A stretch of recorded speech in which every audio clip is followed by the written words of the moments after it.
turn on my TikTok, turn on my YouTube short stream. I try not to turn on the vertical streams until we're actually getting into a game because I don't have any out of game scenes for those. I don't have any out of game scenes for. I don't switch the scenes. I don't switch the scenes with those. So what did I get? I got Zeratul. And he's got. Hey Tank Noob. Thanks for the prime. Thank you, sir. And what is he? Minsk. He's level 1000. That's what he's got the star. Zeratul good for this mutation? I can't remember. What are his detectors? What is Zeratul's detector? Is it like... Here, I can move that below the objectives. Perfect. Perfect. That's the observer? Okay, okay.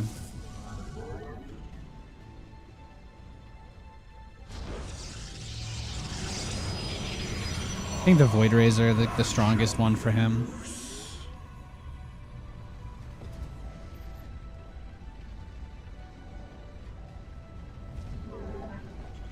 Chatting in both places. Yo, Joustcraft. Joustcraft in the YouTube chat and the Twitch chat. How fantastic is that? Based God. It's not killed by mines in the first part as it's invisible.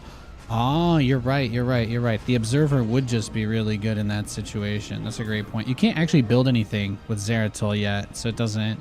You just have to wait. It takes a long time to actually build your crap with this guy, huh? Let's Chrono Boost our teammate. Let's just hook it up. Okay, right as he stopped building, guys. That's okay, that's okay. You just did the mutation with him. Felt strong. Nice. Well, I'll definitely... I feel pretty good. I feel pretty good then. You've given me confidence, Oni-chan. I don't know what my... Do I have any prestige set for Zeratul? Not really, huh? I feel like I don't have anything on here. But that might be... No, I don't. Did I... I must have prestiged him. I must have prestiged my Zeratul. That's what it is. Oh my goodness. I didn't even realize that. I actually prestiged my Zeratul, so he's not max level. That's why everything is so weird. Well, he'll hold that with the bunker then. We'll be fine. We'll be fine. That's going to be awkward. Be a little awkward. Just a little bit.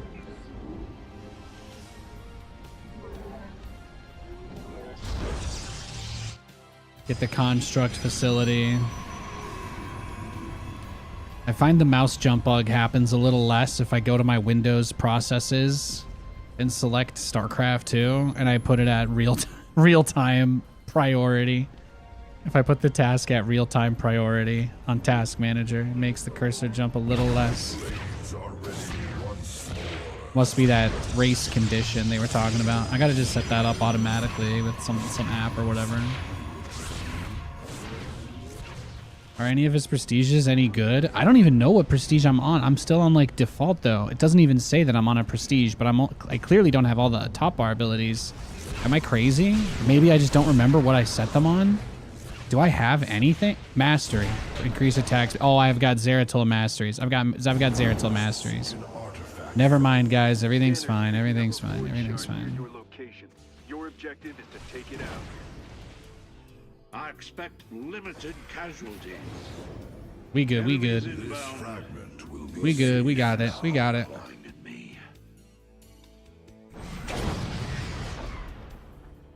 Glory to the daylight. Your allies being attacked. I bring wisdom in times of chaos. Vibing, we feeling good, we feeling good. Yeah, the monolith guys, they're great, they're great. No, you're right. I just got to get the observer, and then I think we're there.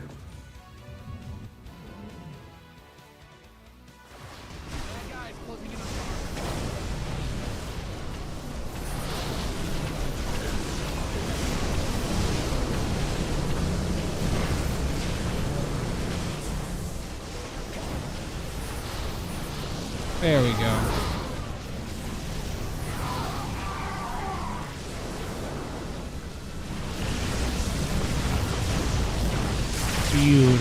Beautiful. Beautiful. Oh, I one-shot my own observer. Well, thankfully nobody in chat saw that.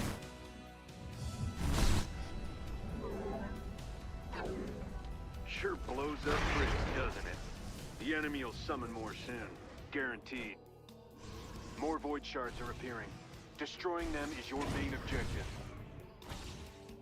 Oh, you're right. No, Zeratul plus Observer makes this, like, trivial.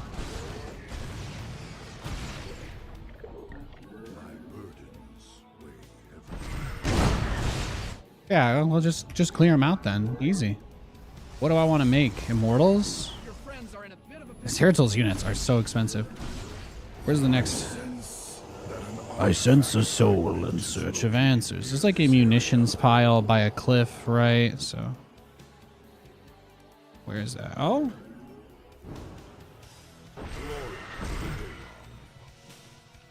I will fulfill my calling. An attack is headed for our base. Steel there we go. I have collected the fragments.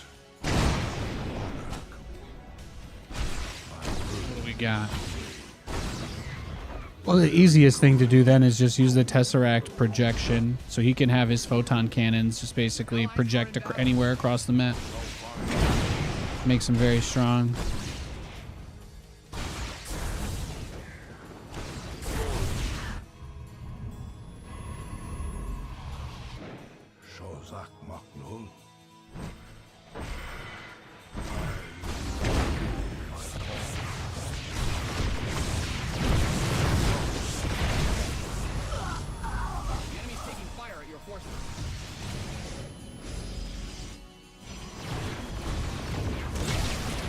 Oh, I took out his observer, and he's like, eh.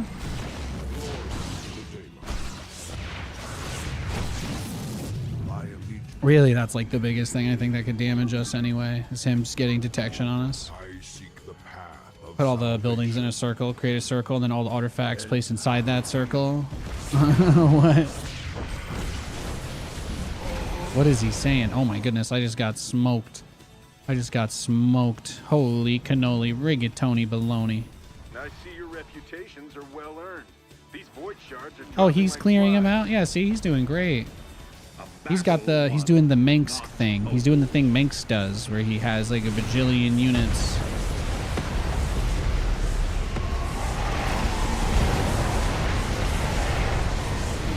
Check it. Check my dubs. Check them. Oh yeah, Zeratul's crazy good for this mission then. I don't know why I thought. Saw what? Teehee. Joustcraft's like, I'm playing both chats, so I always come out on top. And I was like, damn, that's my boy. That's my boy right there. That's my boy. That man was raised in this Twitch chat. For better or worse. For better or worse, that man was raised in my Twitch chat.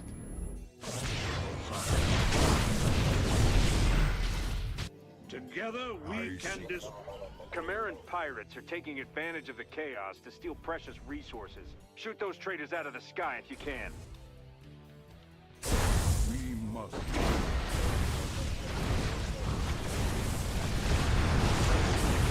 I just don't want him to take out the real building there, so that's why I was like, spawn the fake cannons. If they kill the projections, it doesn't hurt the real cannon, so just, you know, it's ironic, or maybe just slightly humorous, because I'm listening to cannons right now. Gonna build a lot more of them too. Alright, now we clear this out. Zeratul did die again, so that's very tragic. He got deep fried. We just get another big wave ready, and then we can. The time for thought is over. Oh, you know, I didn't really make it easy for this guy to clear his base out either, did I? We're tightening our grip. Yeah, you do that. You tighten your grip, Manksky. Yeah, just project one over there.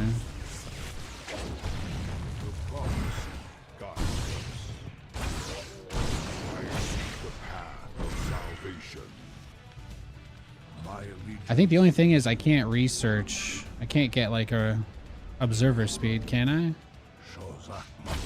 Our enemy seeks to destroy everything we have built. I shall focus my Oh, it's search right on there. that. Looks like you've nicked another void shot. Oh, he just nuked them all from a distance. As long as our minds are clear. Yeah, this guy knows how to play Manx. He knows how to play Home Manx. stretch, commanders. One more group of shards to go. These pirates just don't learn, do they? Commanders, it's time to educate them. Not complete. Prophecy guides us.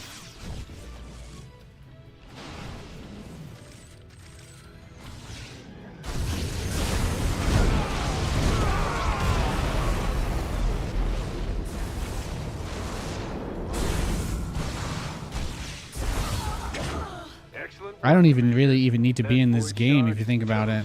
This guy's got it on lock. Yeah, I was just waiting for my teleport cooldown.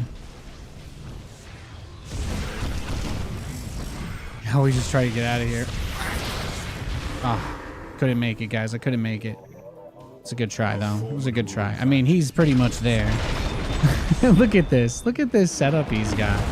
He's filthy. He's filthy.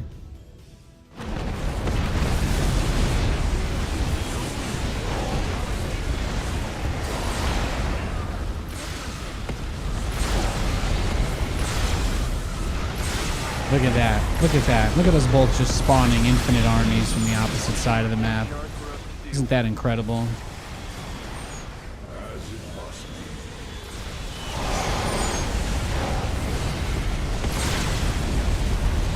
This guy de-levels. He de-levels enemy units, so he's very powerful to keep alive. Every time that cooldown... Well, he's about to run out of cooldown now, but I tried to save him earlier for that reason. Enemies descend on our base. Bonus objective. We just get more cannons and we're good.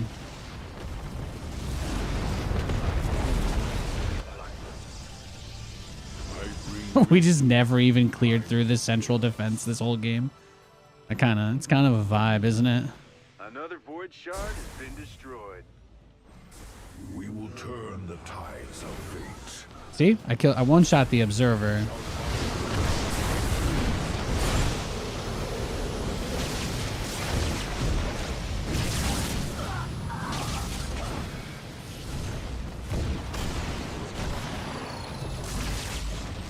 I didn't know that feared units lost their cloak, though. I didn't know that. Watch this. Here we go.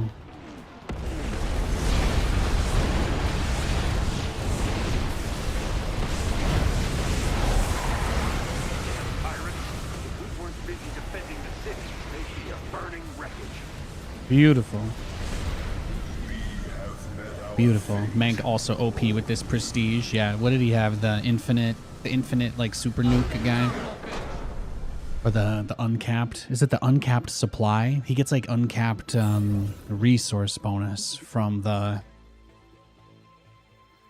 He gets the uncapped resource bonus. Hey, look at that. We hit level 300. Look, we're level 321 now. Oh. Hey, that was the mutation. Not bad. Not bad. I haven't done a mutation in a while. That guy was very good though with Manx. That's exactly how you do it. Hey Jasmine, yeah. Good to see you. We're memeing today. Yeah, we're done. We're done with the 1v1.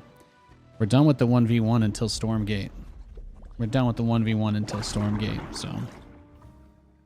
Hey Spotman, what version of the game are you playing? So it's called Co-op. So you basically just have like, it's like doing raids, basically. You get super OP, really strong units. What did I have set up anyway? So I didn't have them prestiged. I just had the artifact fragment spawn rate and the avatar cooldown. Oh, okay. So this was basically like a late game tech speedrun type strategy, more or less, which is pretty good because it's like a Zeratul only strat. But they have all these, they have like all these different missions that you can do basically, where it's like, you can have different objectives and you work together with somebody else, but it's kind of just like a chill It's like a more chilled, laid-back way of just playing StarCraft, but they give you a lot of different options for characters that you can play as and units and basically like fourth race type stuff. There's a lot of that in here. What have I not done in forever? I feel like I haven't done a Karax spam.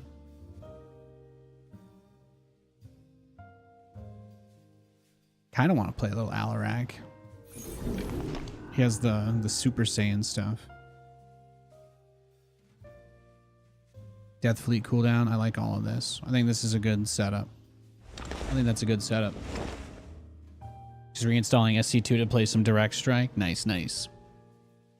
Celebrating conditional retirement from SC2 1v1. That's right, that's right. This channel is gonna live or die on Stormgate, so I don't have to worry about it anymore. 20 days isn't gonna make or break me, so.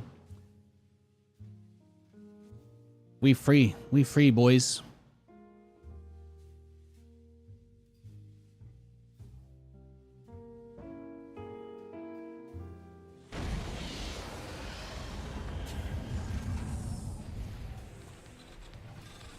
Dobby is a free elf.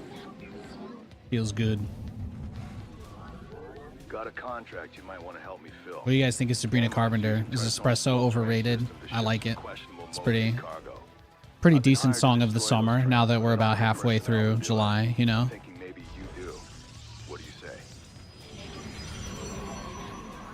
Gonna be a lot of touchdown commercial break bumpers, probably rocking the chorus on that one.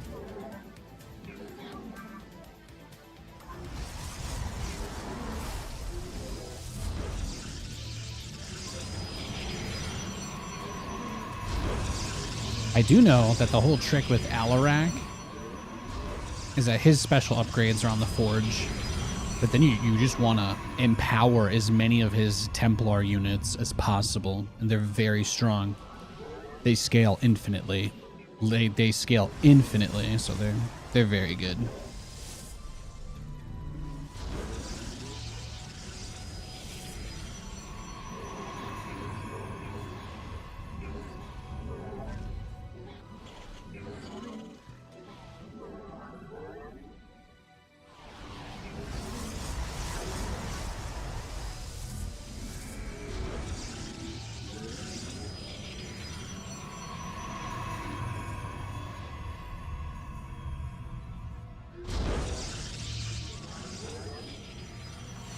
Yeah, let's boost him. Let's boost him up. Wait, is he playing Han Horner? Then we just... Nobody ever does this for their teammates in co-op, but by doing this, I'm going to give him all of his cooldowns faster, so... He's also in Wu-Tang Clan, so... Hell yeah. Wu-Tang ain't nothing to mess with, you know what I'm saying?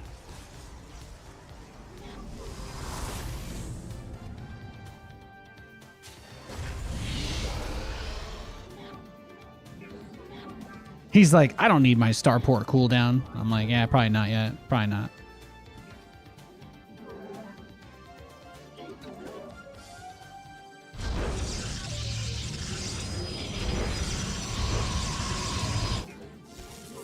"20 days of memes and dreams." Yeah. I kind of want to do a little bit of everything, right? So, I want to do a bit of everything.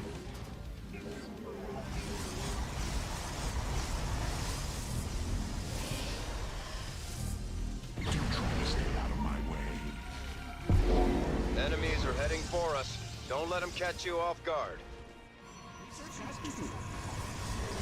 How shall you serve?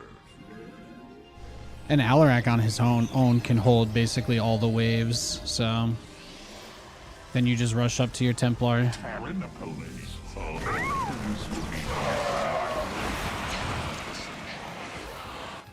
Fantastic.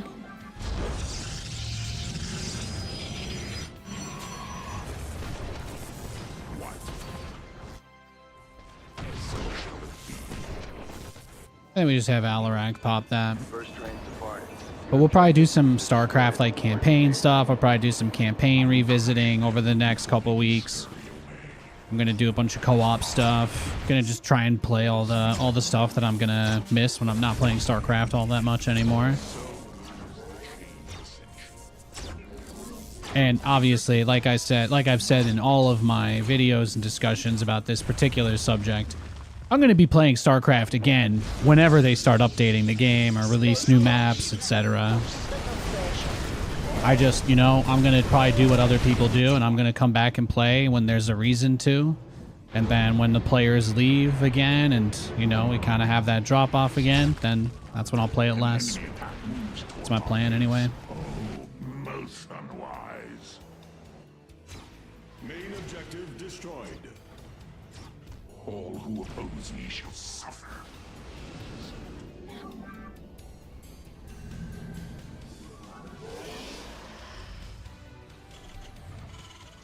What? As I desire. And I think at this point we could probably get some more gateways. Of course I am needed.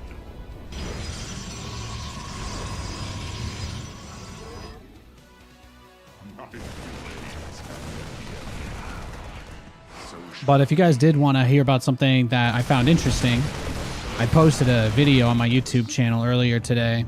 It's not that long. It's just 7 minutes. I was talking about the, maybe that is a long time. I was talking about the announcement that Frost Giant made about their esports plans with Stormgate. But they announced them officially on a little cacao exhibition show or something in Korea, it looks like yesterday. But they talked about their plans. They talked about what their goals are for this year, for next year.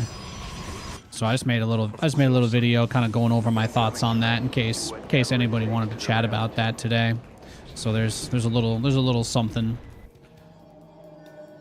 But I generally like their direction. I think investing in grassroots organizations and empowering individuals to come together and help create opportunities for there to be, you know, sustainable ecosystems, I think is really important.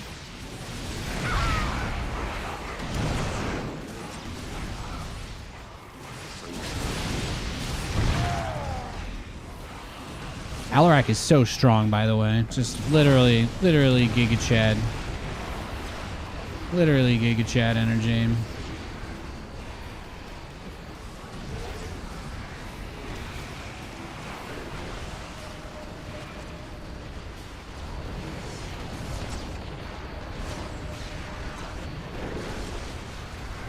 What is that? Is that like his temporary? Oh, he slows. He slows units he attacks. I guess that makes sense. Vengeance for the betrayed. A main objective has been destroyed. A shameful and cowardly death. On it. Serve me. So good. The death. Yeah, but these guys basically eat the zealots and stuff that you warp in, so... Enemies are on your way. Now, only because I will. Go clear this. Of course I am me. Speak now.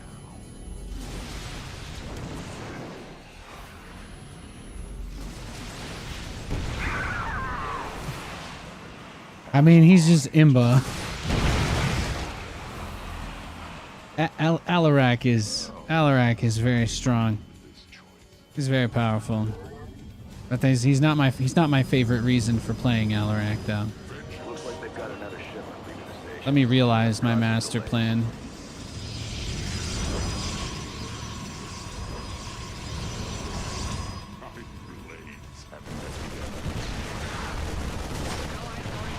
Alright, Alarak got popped, so it's time. Summon the Dank fleet. How about that, right? You just spawn a bunch of mothership and void rays. That's not bad, right? They last a whole minute. It's pretty tight. And they can actually teleport these units away too, is the cool part. A main objective has been destroyed. Wow. Was the enemy expecting mercy? And his void rays actually do like reflective damage. Intercept it if you can. Enemy has close units. Deploy our detectors. Oh yeah, his detectors are the sentry units, I think. And you can get cloaking for those. That's a good idea.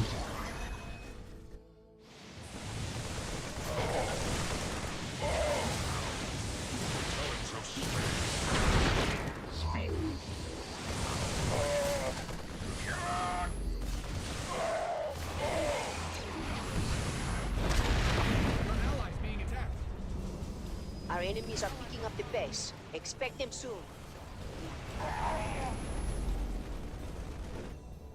Upgrade ready. Noise. And what we do is you take all these guys and then you just mulch them.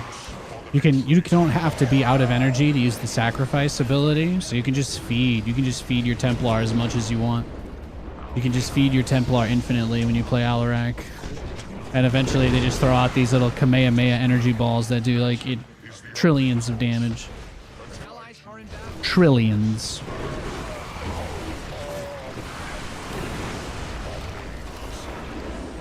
Yo, Rushy. Yo, thanks for the raid. Loving the Persona overlay. Thanks, man. Thanks, man. I'm living my best life. I'm living my best life right now. It's hot. It's hot Nate summer. You know what I mean? It's hot Nate summer. Oh, that tank on the high ground is getting a couple of my guys. We're good. We're good. Pull back. Pull back. Everything's fine. Everything's fine. They'll automatically eat the guys for energy, but you still manually want to do it as much as you can, just because they have a pretty long cooldown on the consume ability. So look at that. That'll do, pig. That'll do. And then we fire off our little guys. We have Alarak go Super Saiyan, so he gets power for every unit nearby. That raises his attack damage to like 500. He's basically like Darius with his passive fully procced, using his ult on a 5-stack enemy. You may not know what that means, but if you ever find out one day, you'll find that funny. Maybe. Oh, when my units get sacrificed and eaten, it still counts for the unit refund from Han Horner. Oh, so actually I'm getting cash back. I'm getting cash back on all of those? Wow. Han Horner, they got Costco level deals here. Can respect that. Have a great stream. Thanks, man. Have a great rest of your day. Have a great rest of your day. I'm just chilling till Stormgate. Just chilling till Stormgate. I freed myself from the shackles of being bound to the StarCraft ladder.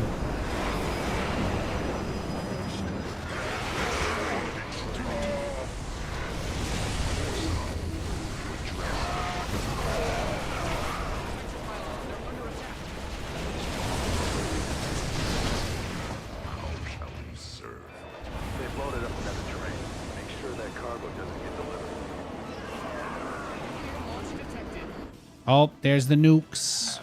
There's the nukes. He couldn't have gotten in, right? Oh, okay, okay. It was outside the expansion. It was outside the expansion.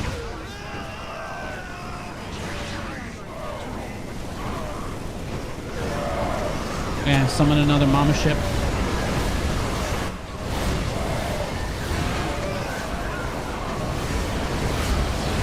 Look at that. Oh, the microwave ability. We love to see it. We love to see it. One step closer to the end of this fight.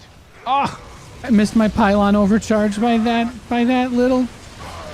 Did I get money back? Did I just get cash back for my canceled warp ins? No, Nate. Those were, the High Templar just ate those guys. What are you doing? What are you doing? There we go. There we go. Now these guys just speed and everything's okay. Everything's okay.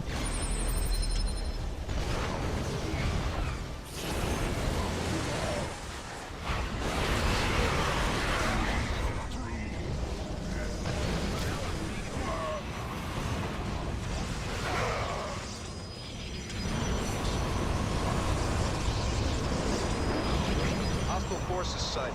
Be on alert.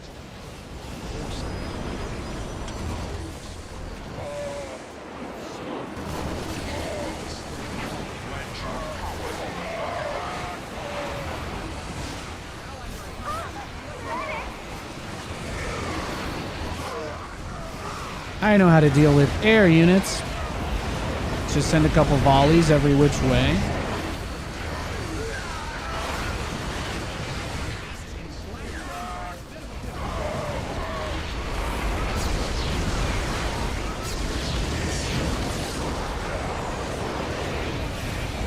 Nuke 'em. Beautiful. Oh my goodness. That was nasty. Alarak is fun. Hi. Yo. Thanks, Epion. I agree. He's so OP. He's just really fun. It's really fun to run over the enemy with him. He's so strong.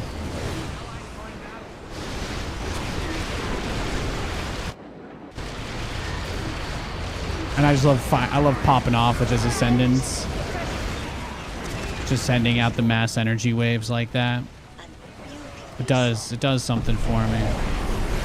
Trains on the third rail are fast as hell. Gotta take them out quick. Look at that. Look at that. Beautiful. Beautiful.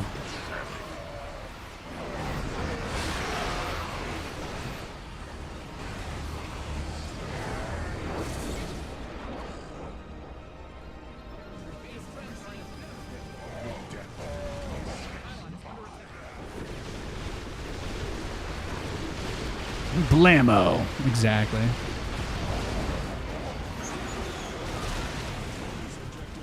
Fantastic. Fantastic.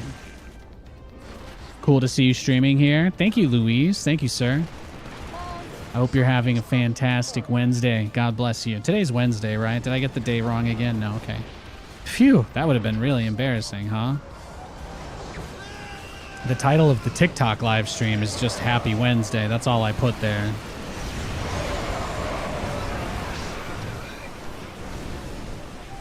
Fantastic.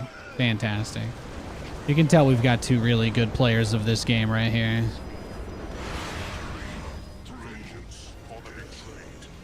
It ain't like I can make this kind of mess all by myself. Is that a ghost? Is that a ghost? Oh no. Just a sad Marine who's gonna... He went in a little deep without his buddies, I think. You see, as I summon the guys, they instantly get consumed. Yeah, let's get the mothership in here. There we go. Let's get that mama ship. Let's get Big Mama. Let's get Big Mama over here.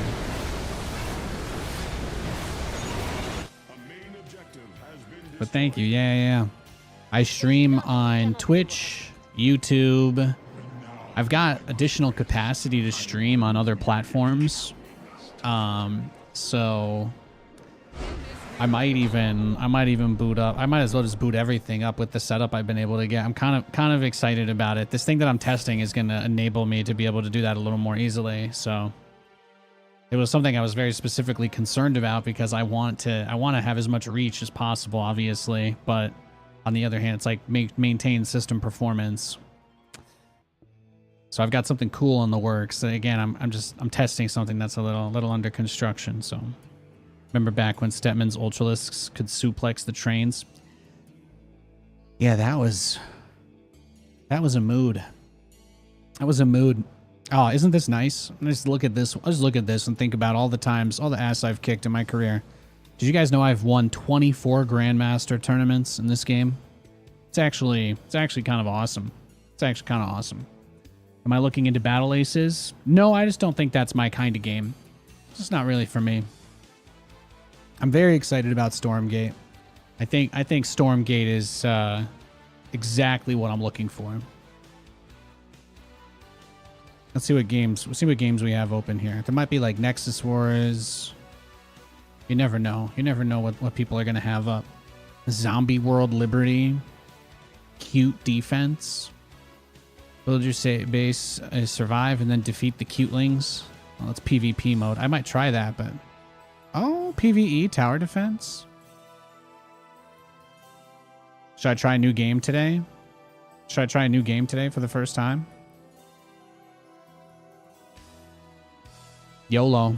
Let's roll the dice. I'm gonna do something I've never done before right here, guys. I'm gonna do something I've never done before. How crazy is that? What's my favorite upcoming off-stream game? Metal Gear Solid Delta. I don't know that I'm gonna stream it. I don't really like streaming cutscene heavy games. So that's probably the biggest game I definitely won't stream. Date night game. Katie actually, I want to make a little graphic or something, but Katie offered to do Resident Evil with me on Friday, so we might do a little Resident Evil 5 co-op. We might get really hammered and play Resident Evil co-op and yell at each other when we die. So we're thinking about doing a bit of that. Just a little something fun. It's a little something fun for the squad. Yeah.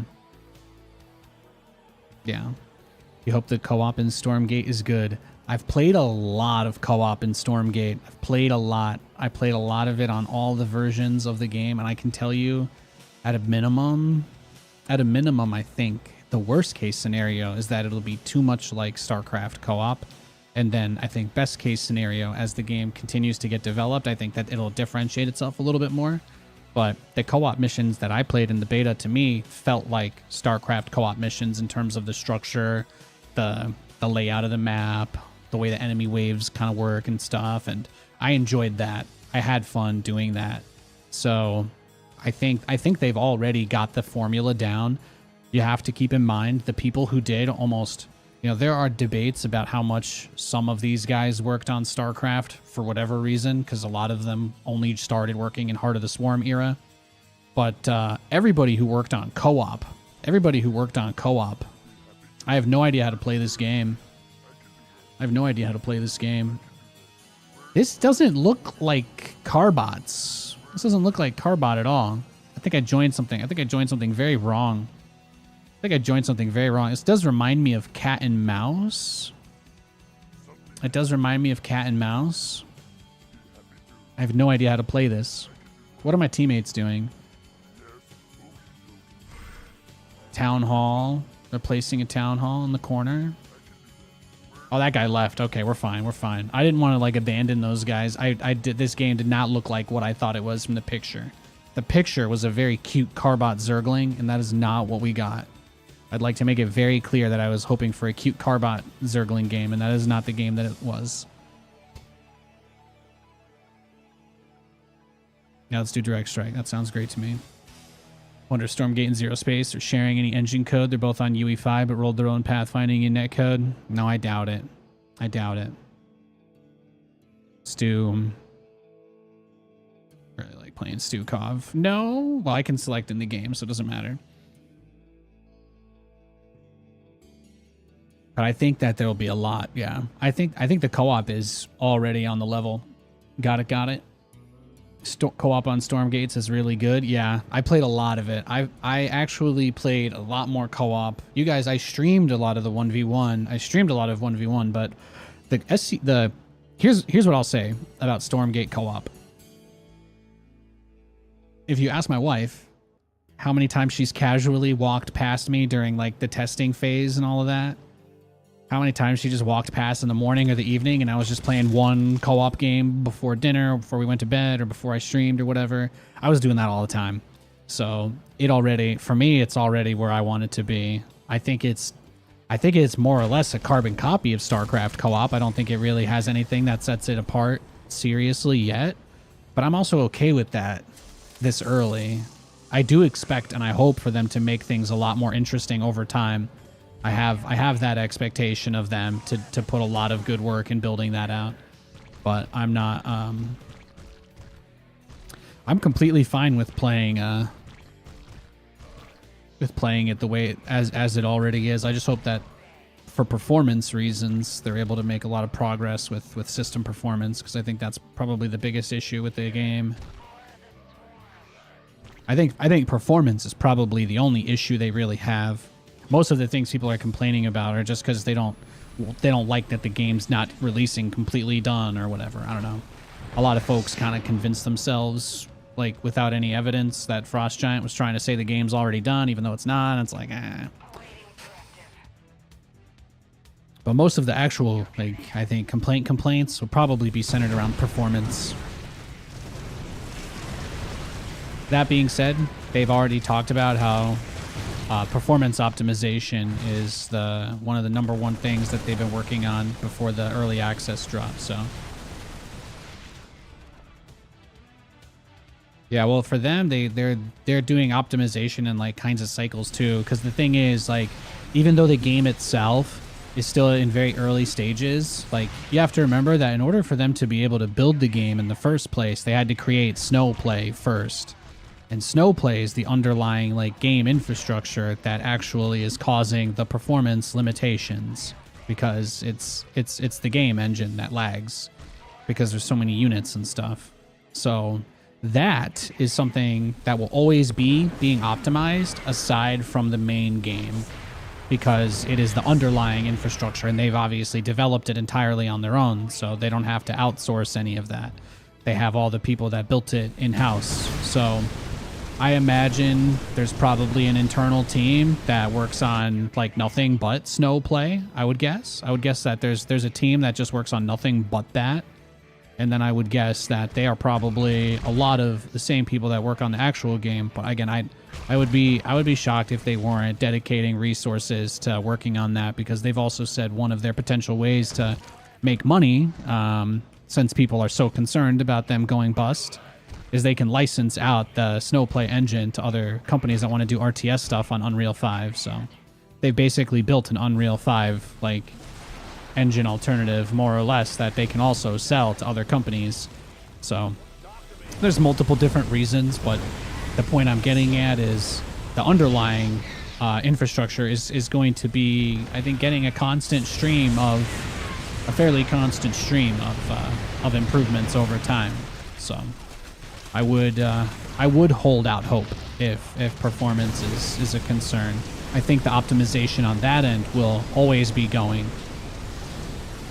As far as things like graphics optimization go, that's not really an issue for the game yet, because they don't have enough things implemented in to even max out a graphics card usage.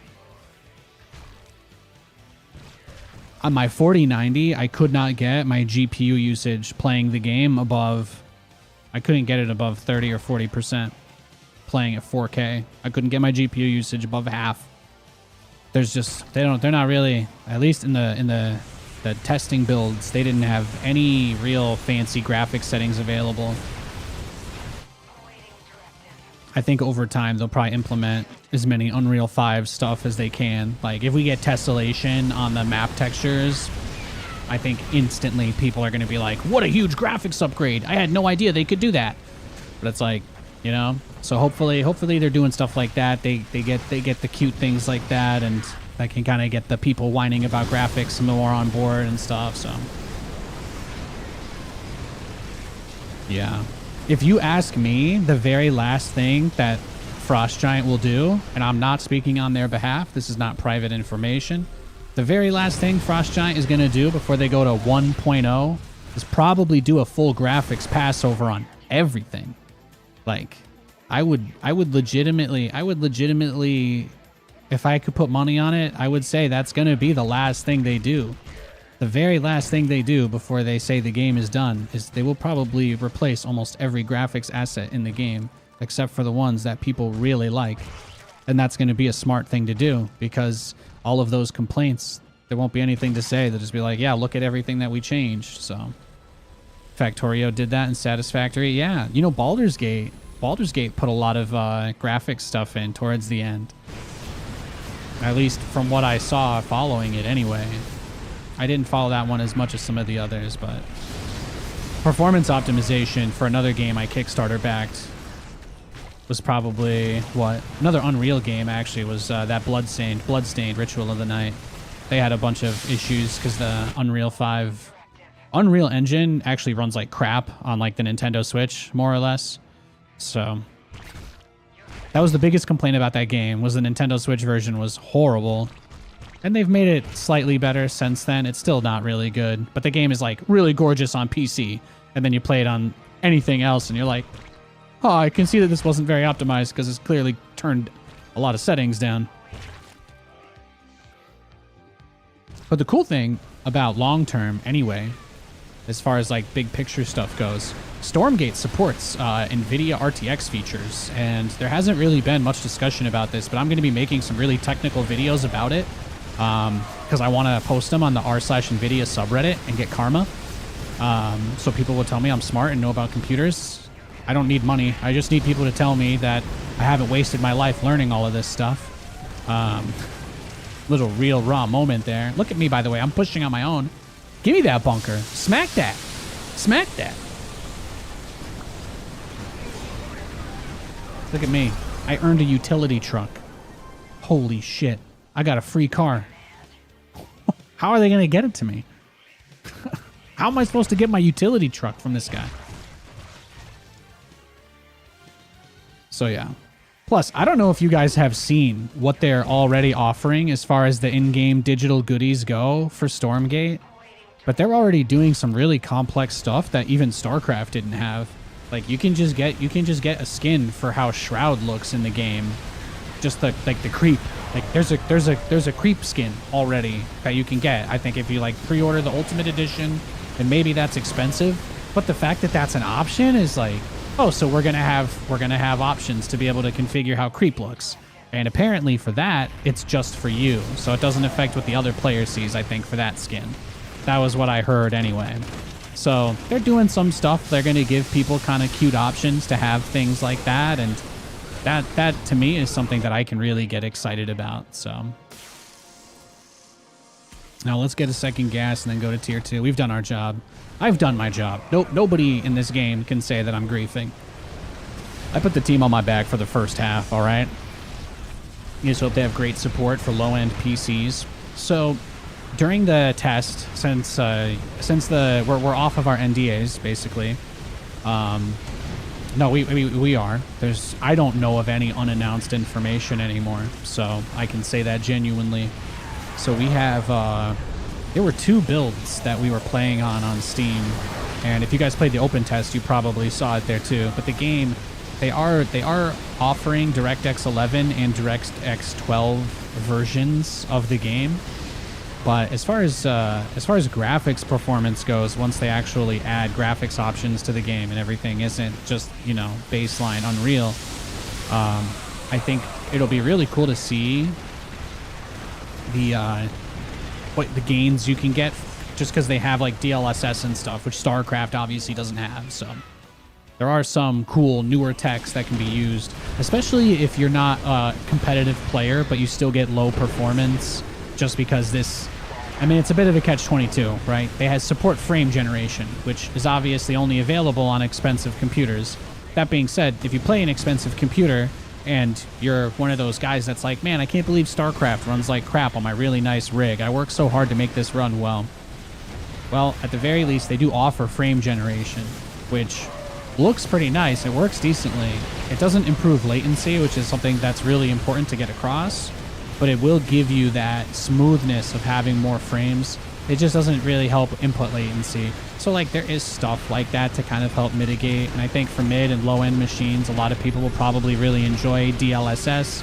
And I assume potentially as well at some point in the line, down the line, maybe XeSS or AMD FSR. But the game, when I played it, it only supported DLSS and Unreal TSR. And TSR is also fantastic. It's another upscaling method that basically is just Unreal's built-in scaler. So there are some people that like it. I personally think DLSS looks a lot nicer than TSR does, but TSR is still pretty good. Well, frame gen doesn't necessarily add latency as much as you get the baseline, right? It creates extra frames, but the frames are not actually being generated by the game. So your input latency will always be based off of the base resolution, so the base frame rate. So if you're running frame gen at 60 hertz, that means your game is actually running at 30 FPS and it's being AI doubled to 60. So visually it will have the smoothness of it, but it doesn't necessarily add input delay. It will have the same, it doesn't decrease it though either at all. So it won't make your game actually play as smooth as 120 FPS if you go like If you had a 120 hertz monitor and you could only get 70 or 80 FPS, then you would use this and it would lock your game to 60 FPS, and then the AI would double it to 120. So you would end up with more overall frames per second, but you would lose about 10 frames of latency basically. So you could go from 70 FPS to 120, but you'd gain a little bit of delay in that scenario. So from that perspective, it's true. But the cool thing is that if you're someone that's only going to play co-op, where you're like, oh, I'm just, in co-op, I just want it to not look like a slideshow when the game is lagging crazy hard, and it'll at least smooth that out a little bit. It won't help with input latency, but instead of dropping to 20 frames per second, you would drop to 40. And for some people, that's enough, right? For many people, it may end up being enough, but the fact that they have technology like that in the game is very cool, though, because it's just nice, right? DLSS is going to be driver dependent soon as well, with the changes NVIDIA's making to their release cadence this year. So that means it doesn't matter what version of DLSS a game ships with. You're going to be able to pick what version you want for any app at some point within the next 6 months. So it makes any game that offers DLSS or any DLSS features a lot more attractive, in my opinion, since you're not going to have to worry about the developer actually messing with it too much anymore. Wouldn't that make you play better overall? Again, it wouldn't affect anything you do input-wise, because the frames aren't real. They're AI generated and interpolated between your actual frames, so that it just makes it look smoother. That's all. It just makes it look nicer, but it doesn't increase the speed at which you can input into the game. So that's the drawback. That's the drawback to it. The upside is you can go from 40 frames per second to 80. The downside is it'll still feel like you're playing at 40 FPS, if that makes sense.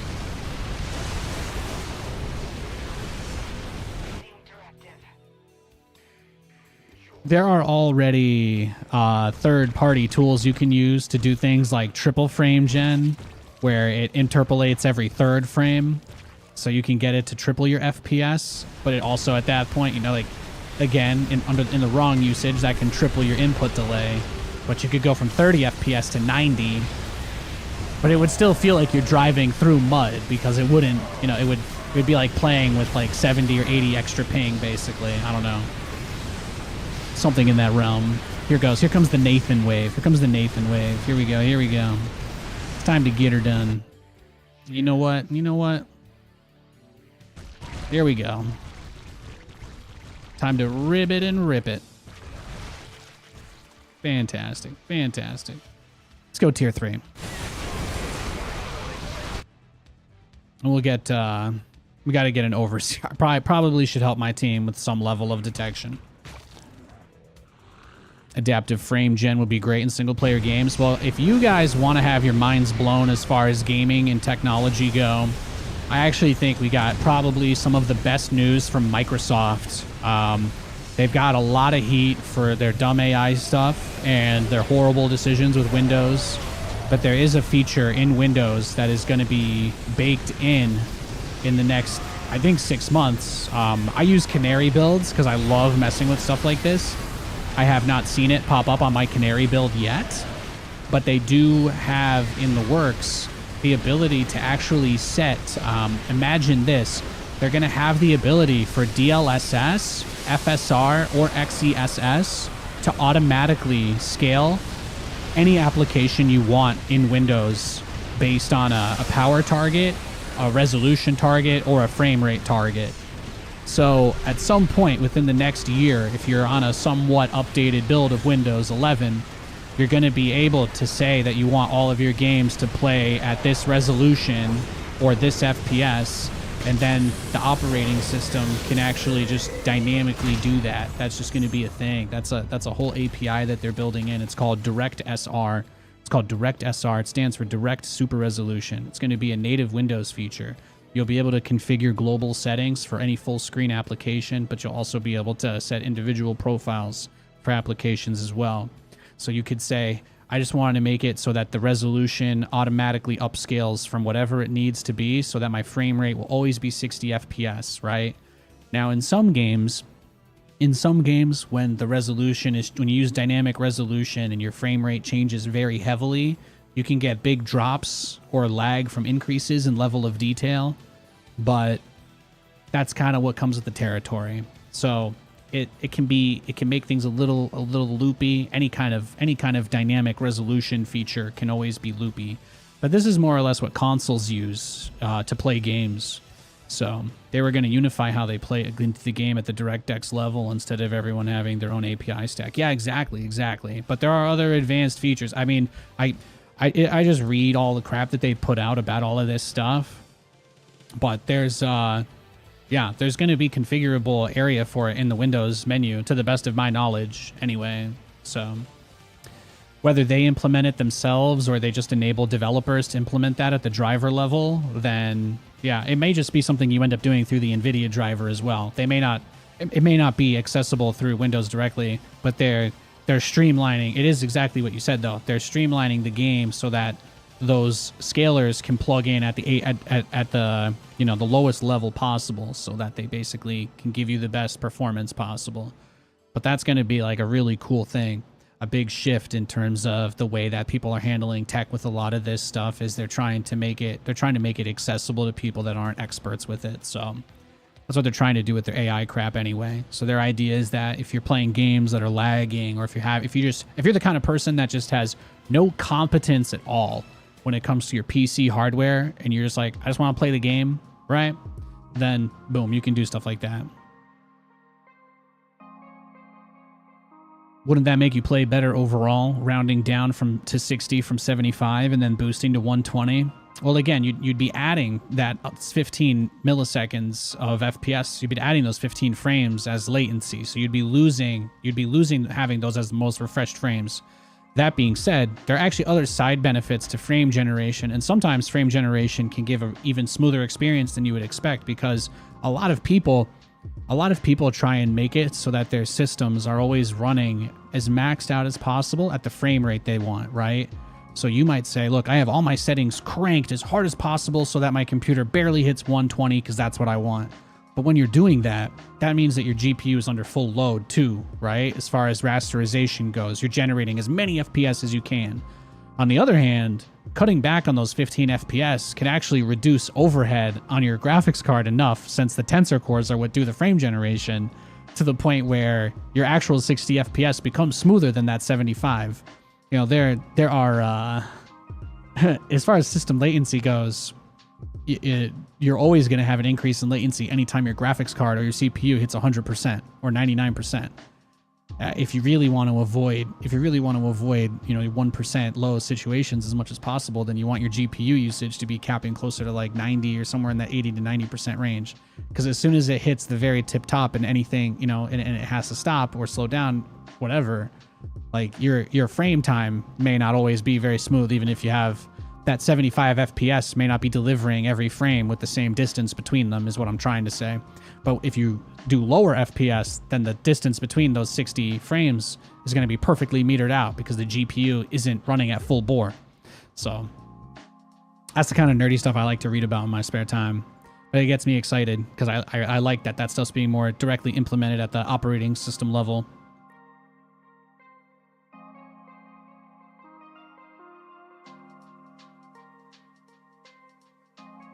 They did it to me again. They made me fill out the CAPTCHA. Fantastic.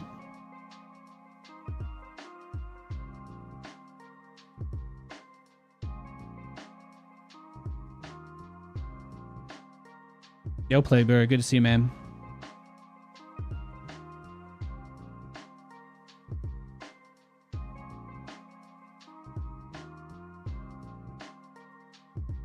You want to get in the next one? I could try to host one.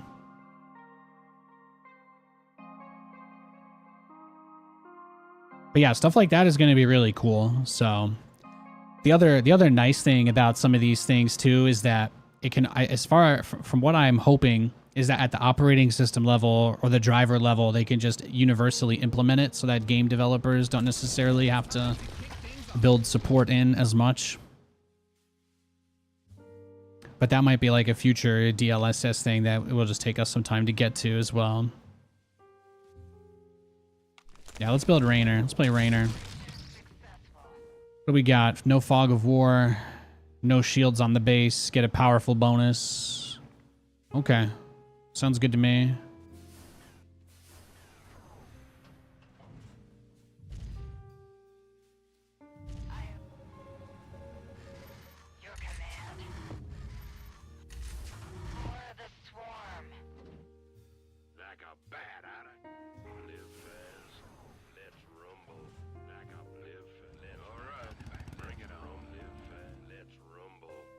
We got vultures, baby. Let's go. We got vultures. Let's see. Damage, range, move speed. Let's take the damage. Why not? Why not? Let's give him the range there real quick. We'll get that quick +1 Reno behind it. Say again? Get that mineral. Get that middle back. There we go. Give us that extra half a mineral a minute. As a gamer and lover of learning, having a mega nerd performance friend is awesome. Yeah, I got you. I got you. Research complete. Need more spider mines. I want everything. I want everything. Oh, he went Banshee after that too, didn't he? He went Banshee. Oof. Oof.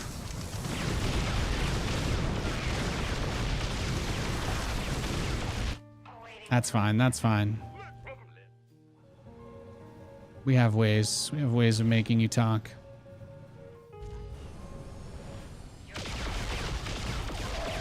Reduce the cost of all units by 5 until they are placed.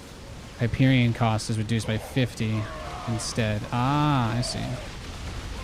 So the mule just makes your stuff cheaper for a little bit. That's cool.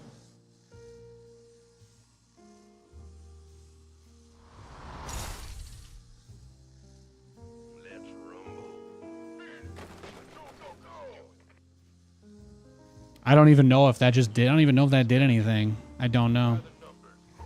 They don't give you the full value refund option. Oh, probably because I'm already there, huh? Your research is ready.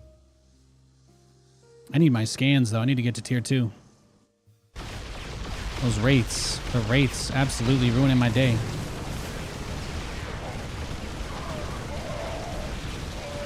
Yeah, place them mines, baby. Place them.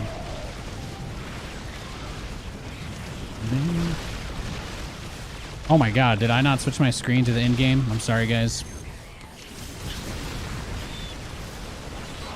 I guess I am relaxed today, huh? What do I have for detectors? Nothing. I just gotta use the scan. That's fair, that's fair.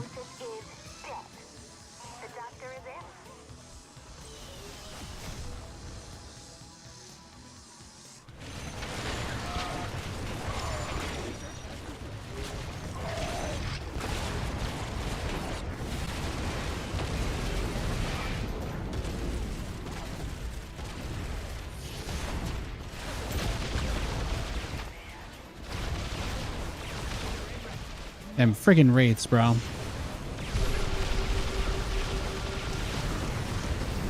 There's my scan. I hope I didn't use it too early. No, I have another one. It's fine. I think you get 2 per life. We got him. We got him. It's all good. The spider mines are pretty good against the roaches, too, so it's not that bad, actually. Could move the marines up front, almost.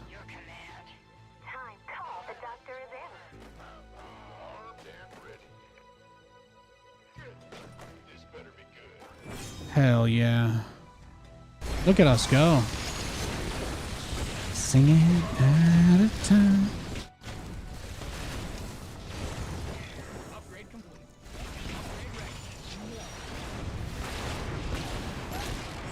And I guess we just save up our money the next time we want to make units. The scan is auto-cast? Oh, it works on the Hyperion. That's cool. You have a feeling that would be better for single-player games, not multiplayer? Well, I think for co-op, I think it's a really... Frame generation is a really interesting conversation subject because, again, you would always rather have you'd almost always rather have the better raw frame rate than double the frames and, you know, have the latency from that. But I think there's a unique value proposition in an RTS game like this. And I think the reason for that is even if you have a really good graphics card, you can still get really low frame rates because these game engines have to sync hundreds of actions per second between both players, right? And then you have a game where you have potentially, 3 players in co-op. That means if everybody's got a couple hundred actions per minute, that's an incredible amount of data to have to process, right? That's one of the reasons why why it lags so much. It's one of the reasons why it's so laggy. So how do you deal with that? Well, obviously they can try to optimize the engine and better CPUs can come out. But in between, now, you know, I remember how I mentioned that my graphics card doesn't even get used 30% playing Stormgate at 4K with no DLSS. It doesn't go above 30-40% usage. Remember how I said that? Well, now if I'm CPU limited in a crazy late co-op game and I'm down to 20 FPS, at the very least I can spare myself some misery by by turning on frame gen, and then it makes it just maybe barely less painful than it was before. So I think that's where you leverage it. But obviously long term, your hope is that they're going to be able to optimize it to the point where, you know, you're not going from 30 to 60, you're going from like, oh yeah, 60 to 120. You know, that sounds nice. I'd like to go from 60 to 120. And then if I felt like my baseline FPS was always 60, then if you were comfortable with the 60 FPS input latency, then you could just turn that on and never have to worry about your performance again.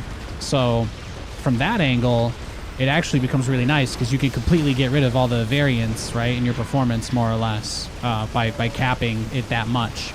You'd save a tremendous amount of headroom, which would enable you when it spikes to not lag as much. So you can still end up having to wait for your teammates lagging, I guess, but I think that's a part of the netcode that they have, is it shouldn't be that impactful.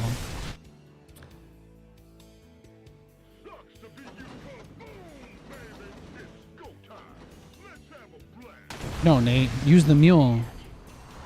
Spam Marine. Don't need anything else. You don't need anything else.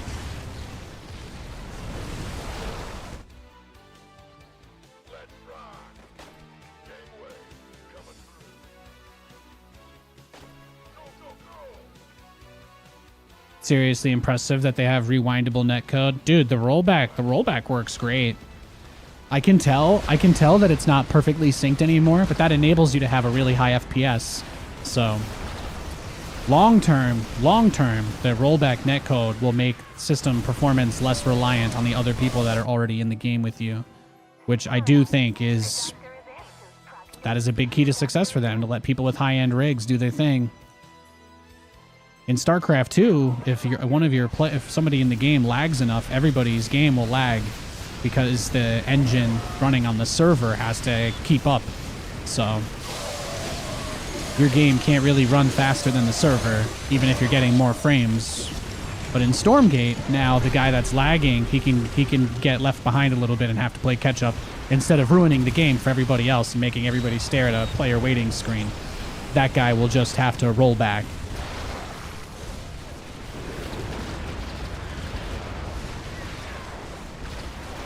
Or catch up, whatever.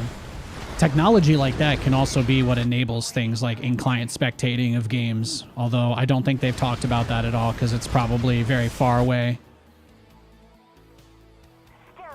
And I guess maybe that's not possible, but I think it's more on the table now anyway.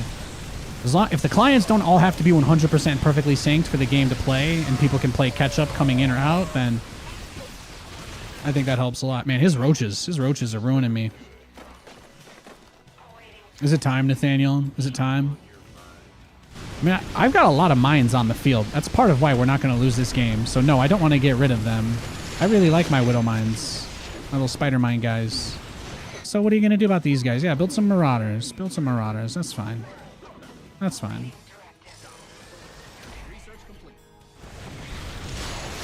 What does he have? He's got life steal.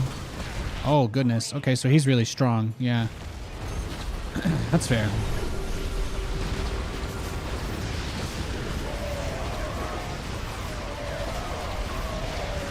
Look at this beautiful mess.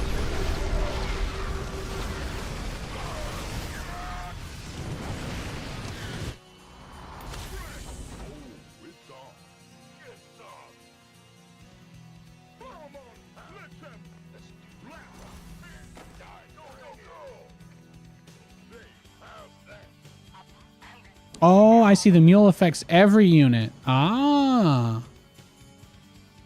Interesting. Oh, it stacks too. Holy crap. They actually did make this not suck. That's incredible. They actually did fix Rainer in co-op. I had no idea. You thought rollback was also for like SC2's US versus Brazil match issues? Yeah, that too. I mean, it's never going to be a perfect experience playing with that kind of distance between players. But the fact that there's just even a little bit of tolerance for desync now just opens up the game to be a lot better to play. I'll be honest with you, the test servers, to the best of my knowledge, it was all one server, so there were definitely people playing with latency, but I never really felt that much latency in any Stormgate game I played, compared to Zero Space, where I think they might even just be running peer-to-peer. But, you know, I really struggled FPS-wise in that game comparatively.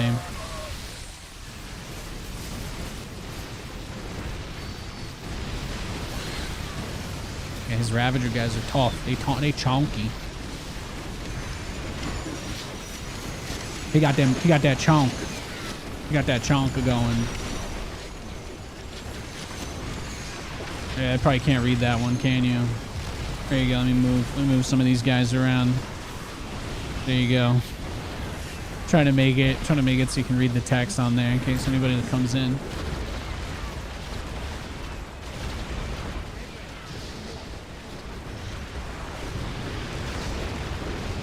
We'll do more StarCraft Ladder when there's like new maps or a patch or something. But I'm never gonna force myself. I'm never gonna have to force myself to do it again. So I can wait for that day. It's nice. Having my liberation of Harley Quinn moment here. So many entities to sync. Yeah, like when I think about the performance problems for Stormgate, again, I love the game. I really enjoyed playing co-op, but the performance is definitely going to be the biggest thing because again, I'm talking about my experience, but I have an extremely high-end PC, you know. My system is really it's like a 1%er computer. I acknowledge that. I invest a lot into my rig because it's been my job for like 15 years just on my computer, so it makes a lot of sense that I would want to have as good a machine as I can get, but a lot of people won't have a machine as good as mine, obviously, so it makes me nervous, man. Co-op, think about it. In Stormgate, the maximum amount of supply that you can get is like, what, 300? So we're talking about a game where in co-op, it's 3 players, so that means 900 supply just for the humans. So then you have to ask yourself, well, how do you fight a human team that has 900 supply? Or how do you keep them from having 900 supply? Well, you gotta throw lots of units at them. You gotta throw a lot of crap at the players in order to do that. So then I'm like, well, how many enemy units is it gonna spawn at once? If the combined supply of the human players at 10 minutes is 500 supply, are they spawning a 500 army supply wave to push? Like, I think it's awesome if that's the case, but again, that's one of those things that becomes a question of performance over time. So hopefully we're able to see them find creative ways to tackle this, or maybe they are just able to make a lot of improvements once they focus on it, but it will be, I think, their biggest test.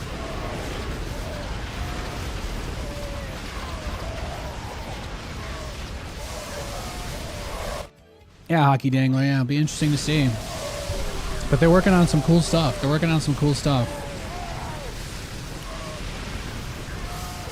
Yeah, but once he gets through, he's going to have to go through all of our spider mines. So it's fine. Okay, it's fine.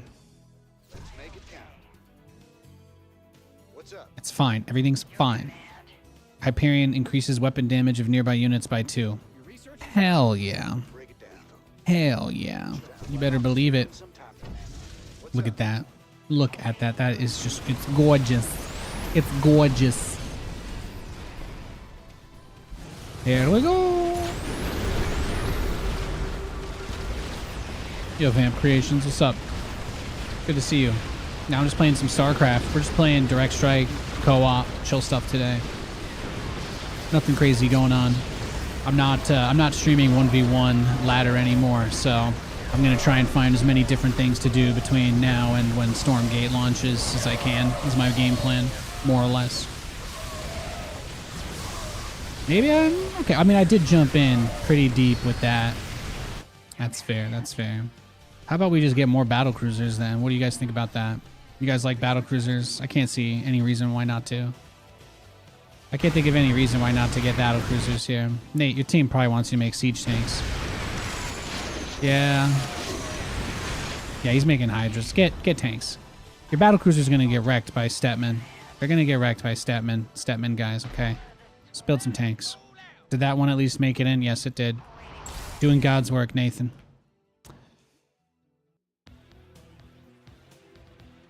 You do you? Hell yeah, man. That's exactly what I'm doing.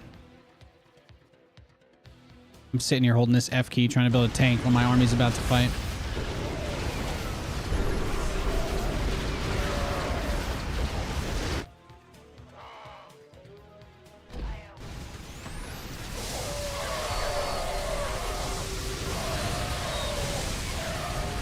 Yeah, we need those Giga Chad tanks. Gotta transition into a little bit of mech here, I guess. I probably didn't need this many Marines, but... Oh, get rid of the Marauders. Get rid of the Marauders. That's the play. Get rid of the Marauders.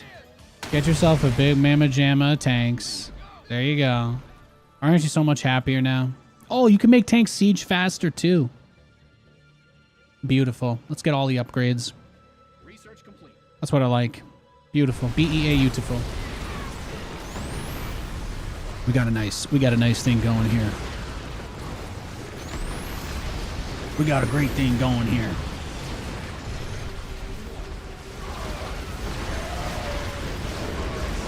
Those are the Flying Reaper guys, right? Yeah. Yeah, they're pretty nuts.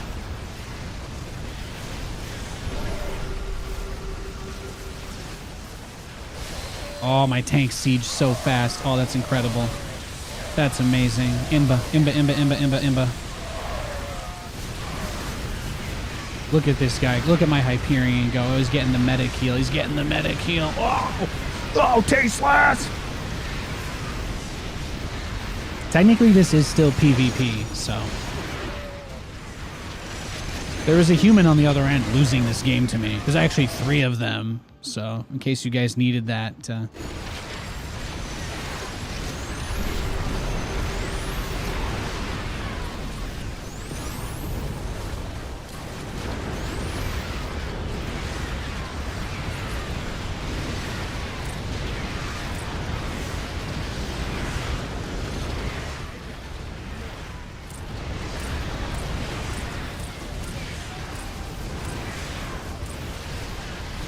What guys do I have? Oh yeah, I've been using the Infested Banshee.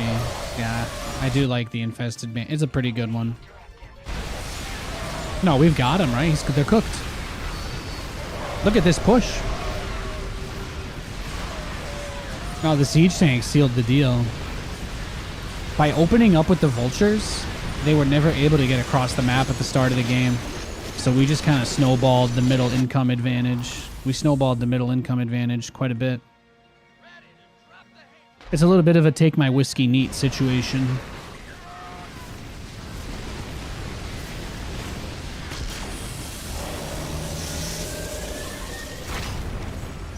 Scoop de Poop was victorious. What a fantastic username. Fantastic.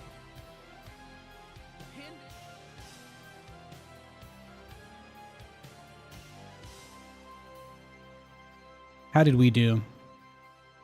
Oh, my APM. I was 41 APM. Look at me. Look at me. I destroyed them. I had over double the APM of every... In Direct Strike, that means something. How many kills did I have? Oh.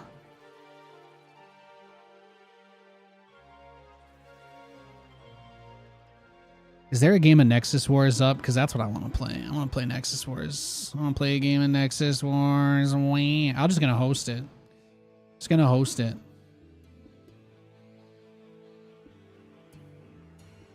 You got the sniper people have given up on me laddering today, right? They're not going to harass us here, I think.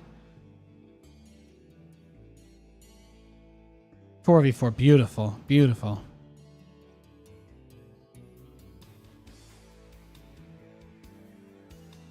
There you go. Name it free beer. That's how you do it. A very responsible name. Hey man, taking care of your pet, right? That's what it's all about. If you leave your dog's mess everywhere, that's the same thing as animal abuse. It's not good. Don't do it, guys. Clean up after your pets. They deserve a clean world too.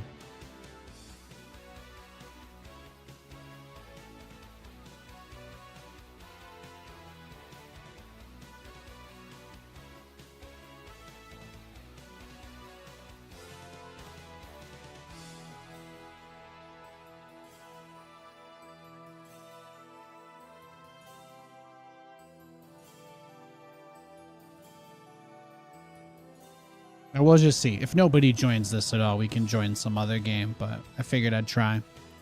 I figured I would try.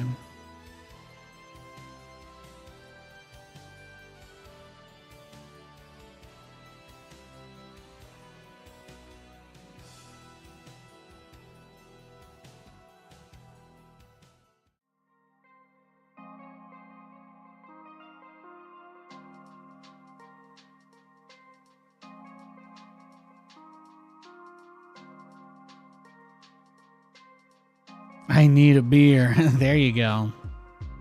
Hell yeah, brother. I'm hitting them up in that in-game chat. Hit me up with the sound of opening a beer. It's 5 o'clock somewhere.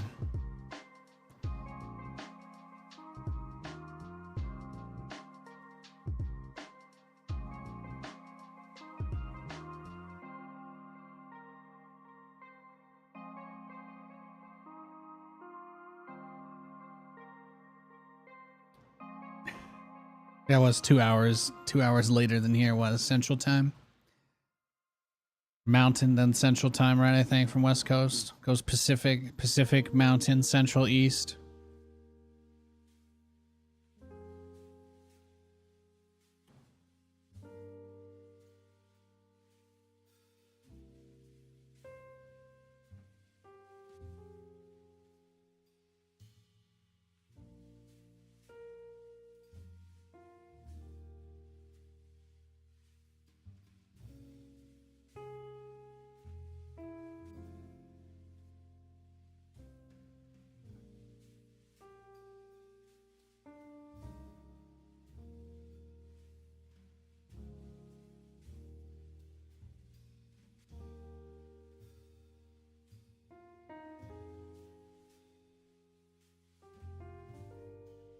Midnight here, beer time, if only Friday. Okay, that's fair, that's fair. The Europeans are trying to be responsible.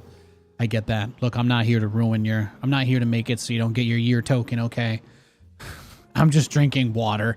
That's all I've got. There's no implication here.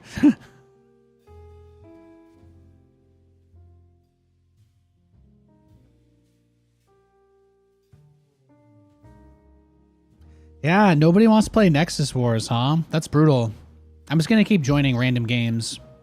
If you want to try to join the same game as me, you can, but I don't think if I host a game, it's going to start. So I'm not even going to try. I'm just not even going to try. Oh, someone started a one-lane version. There you go. I just joined that.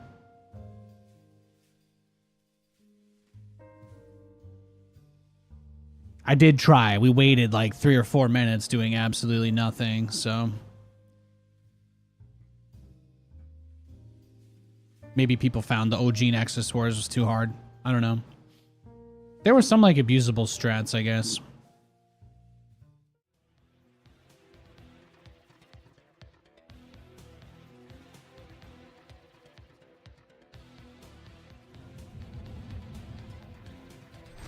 Sentry push.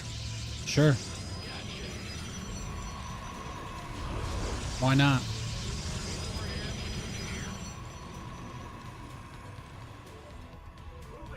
We all make 2 sentries. You know, if he's gonna politely give orders, I will listen. I'm a nice guy like that.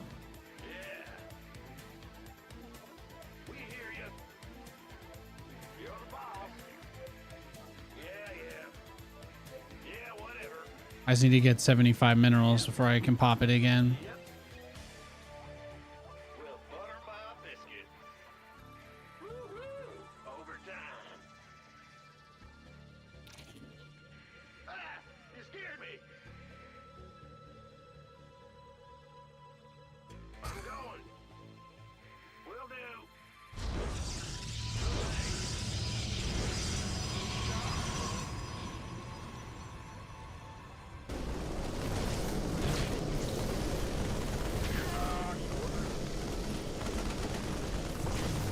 Look at us go.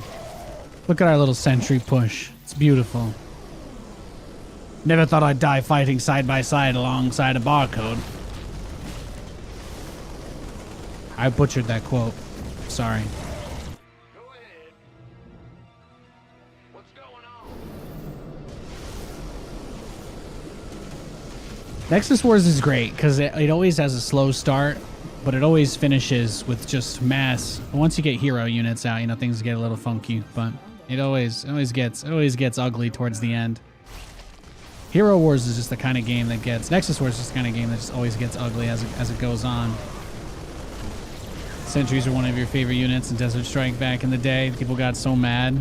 Well, I think in this mode, I'm pretty sure the Guardian Shields like stack and work against everything. It's kind of busted.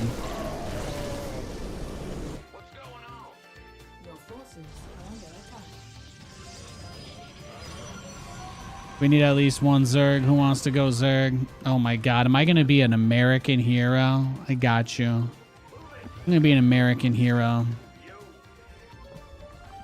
Look at me. Literally saving Earth. Literally saving Earth. No, it's not easy. It's not easy being a hero. It's true. You know how tight that spandex is? God damn.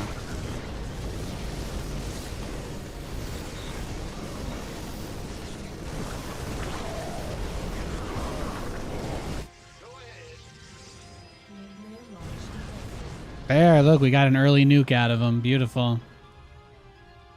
410 nuke. It worked. Oh, I want Vipers. How do I grief? How do I get Vipers? Hydra? Okay, let's get a Hydra. I'd need to build a Queen, though. Nate, you should build a Queen at some point. No, everybody knows, though. Double Sentry. If everybody goes Double Sentry in Nexus Wars, it's crazy strong. Because, again, all the Guardian Shields stack, so you just get some unkillable units. Just look at this. This is disgusting. It's an abomination. Should never be allowed to happen. The custom games in StarCraft were always like one of my favorite things about it. There's some great stuff. There was some really revolutionary stuff there. The Queen will spawn creep for all my units to move down the map faster, and it also is stealth detection. So getting one early is still a good move. Just getting even just one is nice, but having a couple spaced out so they don't all spawn at the same time and you can keep a creep highway going. Especially when your strategy is just rushing Vipers, you know, that's going to be so useful for me to have all that creep when I rush Vipers. No, I didn't think it through very well. They're going to start to snowball though, so we got to prepare. We got to prepare for something that can deal with this. Hellions, Hydras. I mean, Colossus could be good against this, but do we have a Protoss? We got 2 Protoss, 1 Terran, 1 Zerg. Okay, okay. I'll be the Zerg because I'm a good guy like that. I never get to play Zerg. I never have a good excuse to play Zerg. And now that I kind of have this weird one, you know, I'm rolling with it. I'm rolling with it. Maybe I should get a Pylon, though. Oh, yeah, they're going into Immortals with this, too. Yeah, Muta won't do anything. Lurkers, Nate. Just get a Lurker. Yeah, let's go Lurkers, actually. That's probably the move.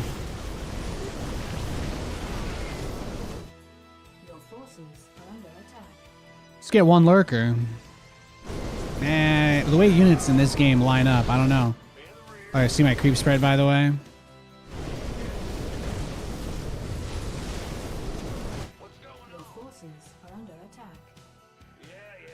Get a band pie, and then more queens. I will nuke at the second ramp. Okay, so we're fine. We don't have to worry. He's going to use his first nuke. We're already up 1, so this will put us back to even. Except now we have a chance to win the game. He's got a very powerful setup that we can't do too much about, so. Was it worth it? Is that the enemy saying that?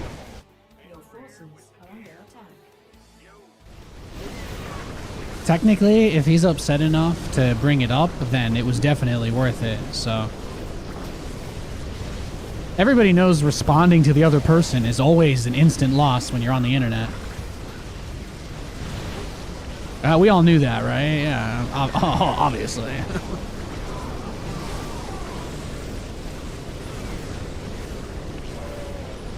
Get my SCV fighting in there, too. Fantastic. Fantastic.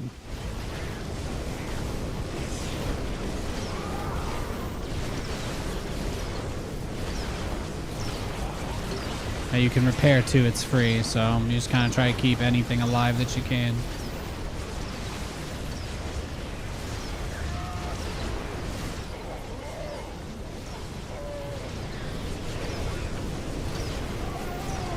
You can repair any unit in this mode, by the way, worth pointing out. So there's a couple different ways that Defender's Advantage exists from that. My usual strategy would just be to go mass Thors, and then everybody repairs the one Thor right as it barely gets out, and then it wipes the whole wave on its own. And then you don't have to nuke. So that's why I would normally go Terran. I would normally go Terran in this. But since he asked for somebody to play Zerg so nicely, I just felt like, obviously, I had to. So I'm still going to do my dumb strategy, though, because that's who I am. Let's upgrade the Bampai, go into Vipers. I'm being really greedy because we get this push no matter what, so the idea now is everything I'm doing is preparing for when eventually we reach the other side of the map, and then they nuke again, and they push all the way back to us, and I want us to be able to defend without a nuke. So that's kind of where my logic's going. Everyone would go mass carrier in the middle, yeah, and then they would change the rally point. Maybe that's why people play single lane. Maybe single lane just exists to get around the stuff people kind of exploited. People did kind of exploit the middle a lot on those, so it's not even very surprising, honestly. Should I go Broodlords? Yeah, he doesn't really have too much for that. Yeah, get a Broodlord, Nate. Treat yourself, and then you can get a Viper. There you go. There you go. You don't have to grief your team. Look at you. Look at you. That's beautiful. I'm proud of you, Nate. I'm proud of you. You did something big today. Single lane is so much better. Yeah, I hosted a regular one and nobody joined and I didn't get it. And then I go and I look and I see somebody hosted a single lane and it's full. And I'm like, I guess I'll try hosting one of these if there's not one after. Your preferred builds are really stupid things like mass science vessel. Yeah, science vessel and Thors, and just make a big brick. And then eventually the whole game lags out for everybody because you have like 80 Thors on the map because none of them can move through the middle. It's fantastic. I told you guys I'm a bad person, right? Just wanted to be clear on that. I called it the I have a better CPU than you build, and then I would just micro my hero and they wouldn't be able to micro their heroes because they'd be lagging too much. When you're playing, you know, life or death, Nexus Wars, anything goes. Even Dom Toretto knows you don't mess around in Nexus Wars. Look at this push we have, though. Look how massive this wall is. This is beautiful. Ooh. So now you see we're up one nuke again. So all we have to do, if we want to be in a really good spot, is just stop this push. So I could rush a hero. That's like, I'm kind of thinking about rushing a hero. But you need 1,000 minerals to get one, so I'm not really there either. The Broodlords could end up turning this, though. Your forces are under attack. This way the queens will be spaced out for the creep. Not that it matters anyway. But I'm gonna probably make ground units at some point. Yeah, Nate, you're gonna need more broods. Force them to make anti-air.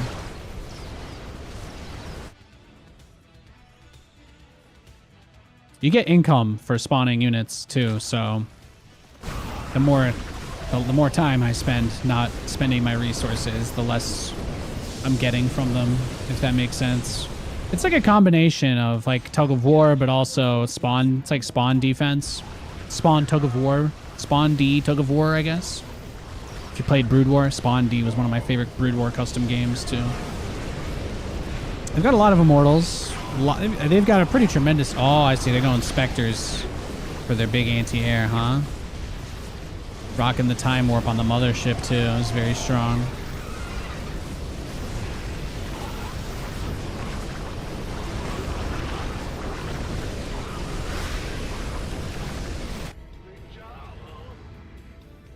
Your forces are under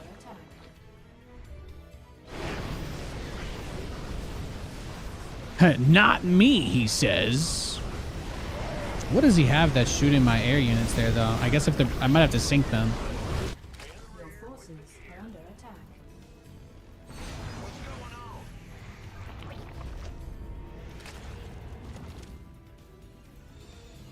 There we go. Got them all synced. Beautiful.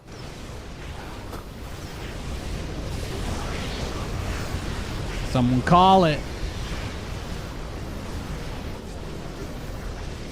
Do not double nuke. They're like, somebody has to take ownership of this nuke so that we don't ruin everything.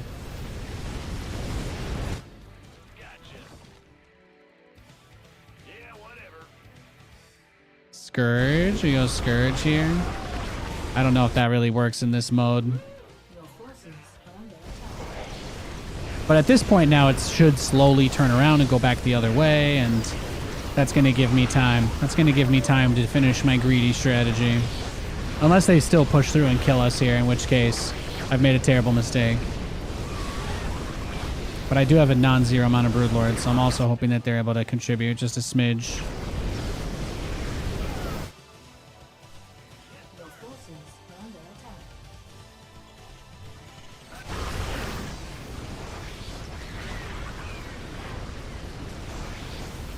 Gonna need to get upgrades for the Broodlings maybe at some point too. These guys do not hit very hard.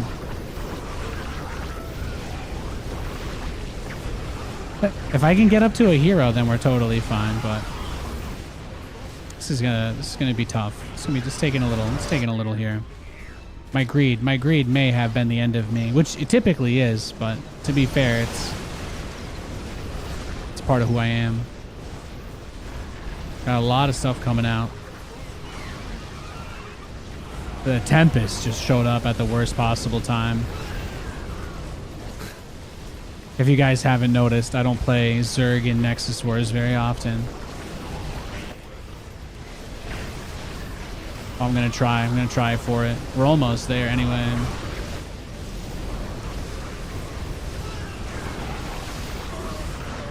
This is usually why they wait for people to get up to the second ramp before they nuke though.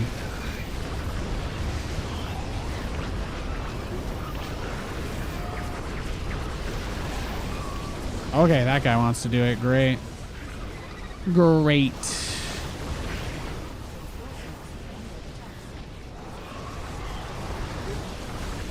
Gonna get an Odin. Oh, did he just whiff with the nuke completely? Is that it? Gotta try to go for my second one. No, I think he whiffed with that one too.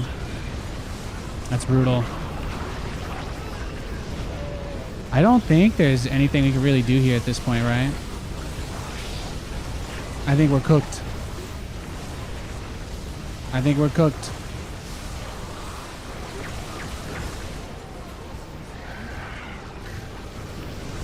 Oh, look at his base layout too. Oh yeah, no. All his units are stuck because of the way he ranged the base. Yeah, well, that'll do it. That'll do it.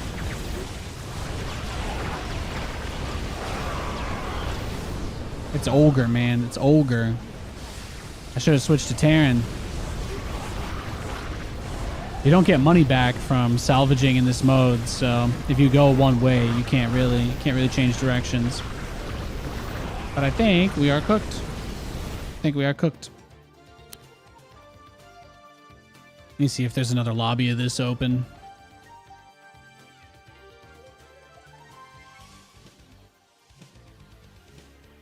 A lot of direct strike games. There we go. There's another one lane. I'm gonna do my Terran build this time now. I tried to do what the barcode told me to do, and it did not work. It did not work.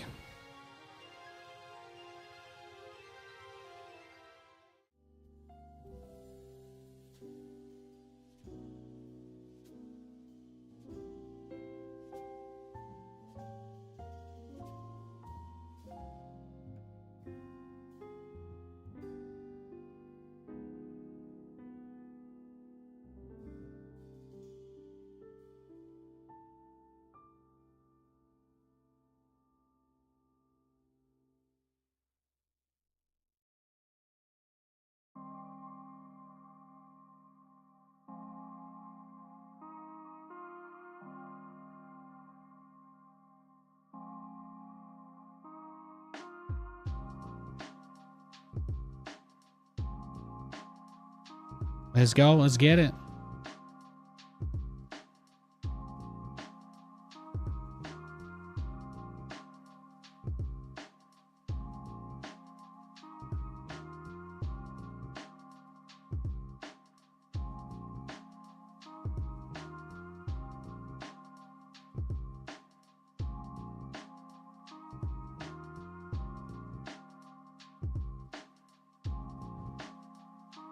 Hey, Pinochle, hope you're having a nice day, man.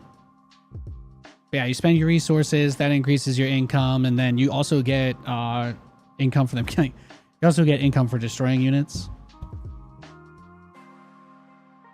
Sorry for making you guys look at my laundry. Nathan got a nice workout in before the stream today. I wasn't joking the other day when I said it would be a better use of my time to just walk more outside instead of streaming ladder. So that's what I'm doing now. I want a nice couple miles. Got a couple miles in this morning before the heat came in. It was nice. Yeah, whatever.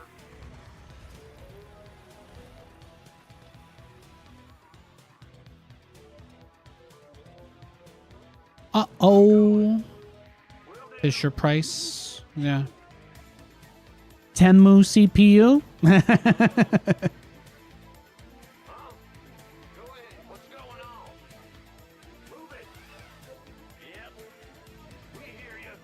Oh, this one's not on the Brazil server either. That's very nice.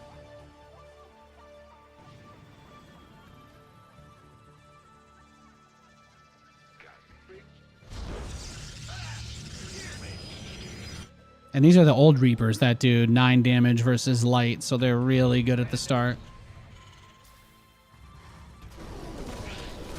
They're kind of like the anti-sentry build. If you open with a bunch of Reapers, just because of the bonus damage against light helps. Although I guess if everybody goes double sentry, that's sometimes still too much, because the Reaper's attacks are still split. But taking 2 damage off of 9, it's not that bad. Taking 2 damage off of, what does the Reaper do now? It's like 4 times 2. If it's not against light, yeah, it's 4. And then it's literally half damage.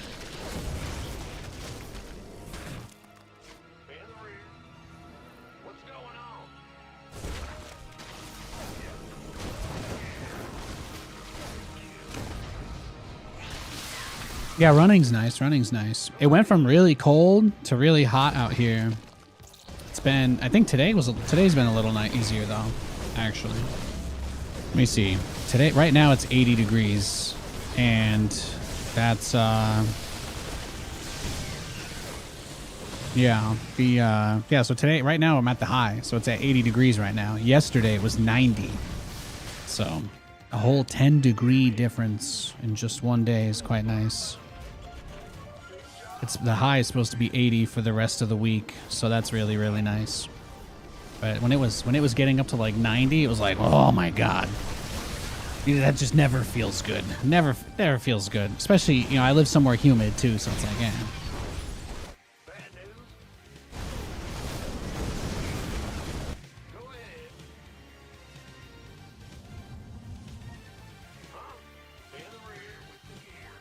I like that these guys kind of enjoy hitting them with the nuke on ramp.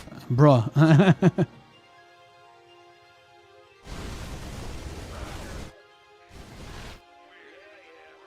Yeah, I just wanted to play. If everybody brings their SCVs to fight, we can get through like some portion of it. Because the workers are unkillable, so you just send them to harass. I usually just prio whatever the weakest unit is. That's how I try to deal with it.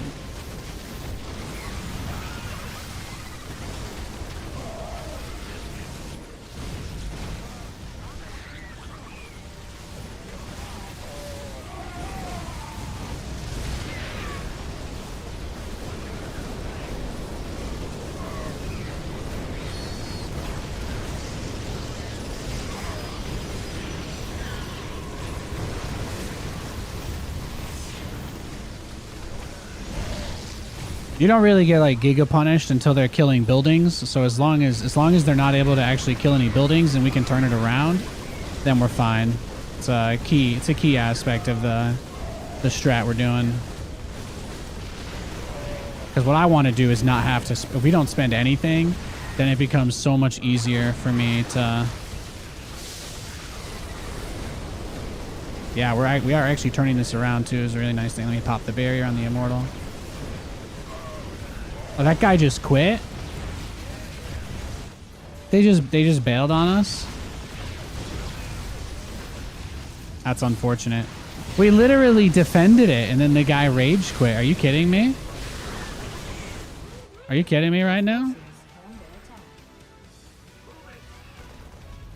Imagine leaving as soon as the momentum shifts. Yeah, that's what I'm saying, right? Isn't that bizarre?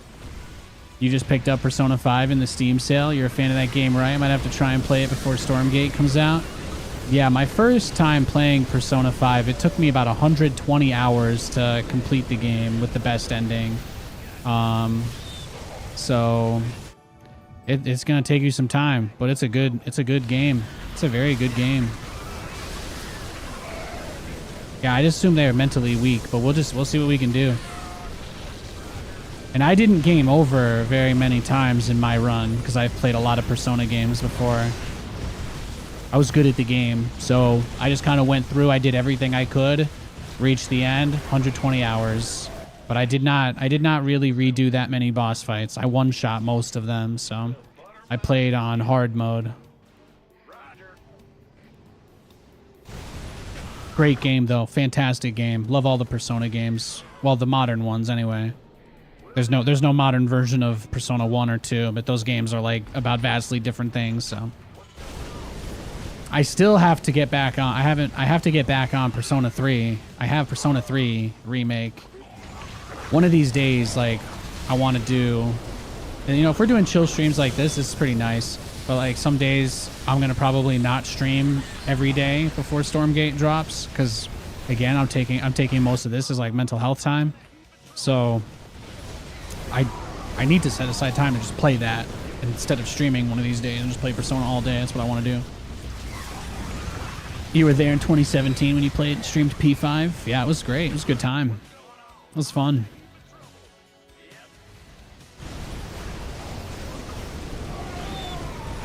I was going through some really, really tough stuff in my life at that point. I was going through some crazy stuff. I was going through some crazy tough stuff at that time in my life when I played through that game. That game helped me a lot with that, I think. Your forces are under attack. No, I'm going to make my Brick of Thors. That's what I want to do anyway. That's what I want to try to make happen. It's just a shame they don't let you put the Thor in single target mode, because then it would be incredibly good.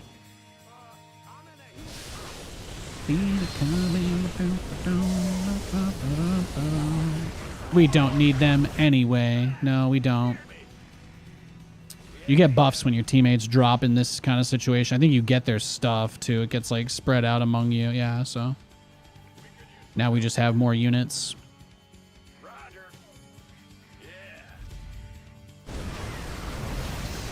I might stream some League, too. I need to stream some more League of Legends.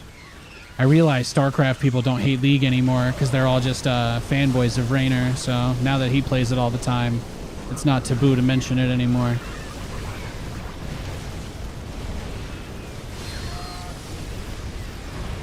No, bring my Curse Malzahar memes back for a day or two. I don't have a lot of good ideas for what to stream between now and Stormgate launch, so I don't want to play ranked SC2 anymore, so I'm just not going to. Every time I try to stream ladder, I just run into like those same 5 guys that try to snipe me constantly, so it's just not worth it anymore.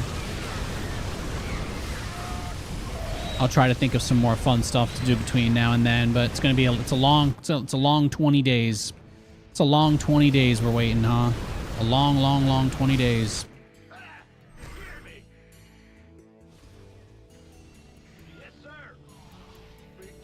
Your favorite JRPGs, the series? You know, I haven't played that many JRPGs. I really like Persona, probably just because I played Persona 4 Golden at the recommendation of someone, and I thought I like the style of those types of games, I guess. I played a lot of Square JRPGs. It's most stuff that's catered towards audiences that want Japanese stuff. It's a lot of like creepy, weird stuff, you know, like all the really either anime girl stuff where it's like, you know, people just use it to justify the most weird shit, honestly. So I don't touch most of it, but I do like those games. I don't feel like they lean as much on that kind of stuff, the like sexualization of all the characters as much. That being said, you can date and bang any of them, so I mean, at least you don't have to if you don't want to.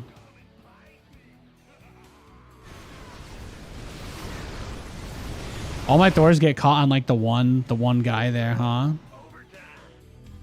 I just gotta try and rush out like a Kerrigan. No, it's alright. We're cooked. Those immortals are gonna smoke these Thors like nothing. Your forces are under attack.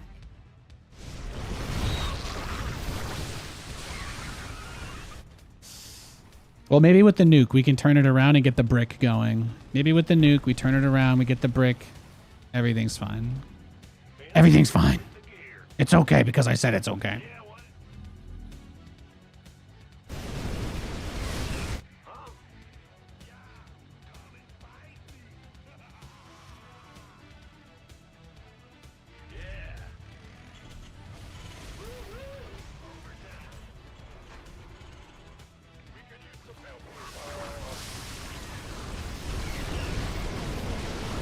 Gets a couple cheeky upgrades.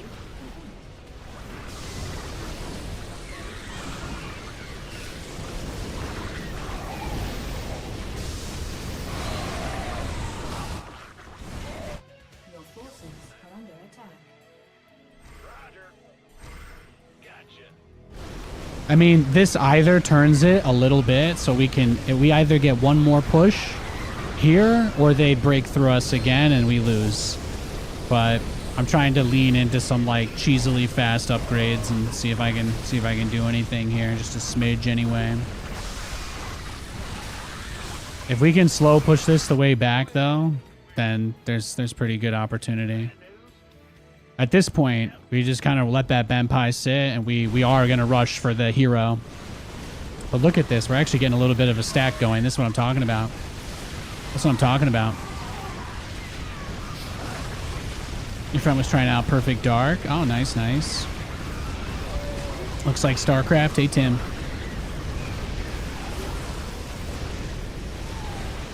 Yeah, my competitive career in StarCraft is officially over. I'm playing custom games and chilling until Stormgate drops, or they patch StarCraft, whichever comes first.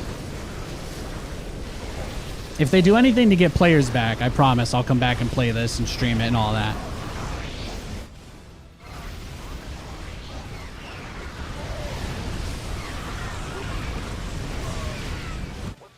Well, we actually are. We are gaming. We are gaming again. Yeah, they did clear that wave out, but I may be able to do something now. We'll see. Maybe not, but maybe. Just try and get it center mass there and just shred as much as I can.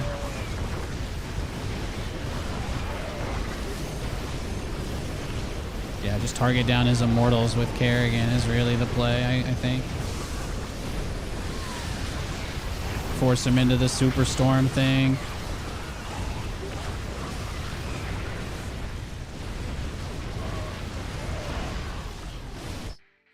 Where's my teammates, SCV?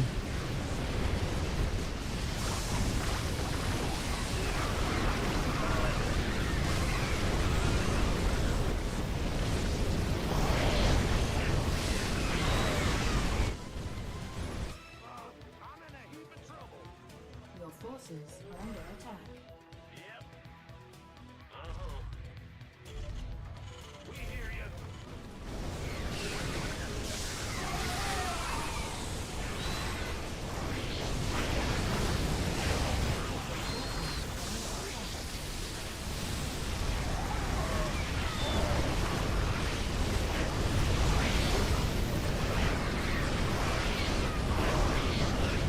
Center mass! Center mass! No, what's absolutely killing us is that the Thors are all just shooting at the small number of air units he has with his army. That's really what's killing us. I need to get... I might have to get Vikings just for that. I don't know if it'll work, but maybe. I don't know.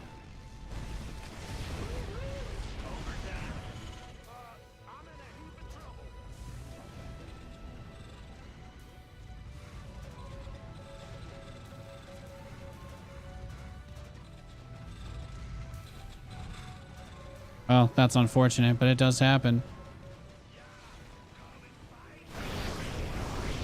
Yeah, we're cooked. I just couldn't get the Thors through. I couldn't get it through there. That's the toughest part with the Thor brick when you're trying to build it up, especially with the double wide lane. It's very hard to block everything. That's Plague's nuke. This will be our last shot here. But we do have a pretty good amount of stuff that can actually help now, so we'll just have to hope for the best.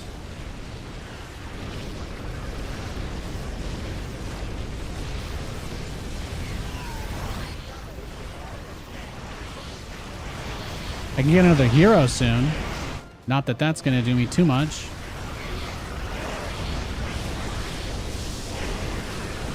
Nowhere near enough Vikings, by the way. Nowhere near enough.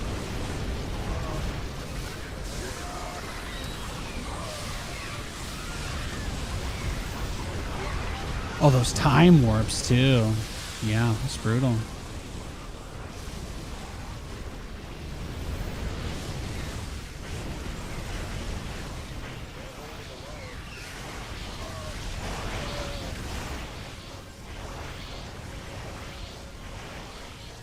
Fight till the bitter end.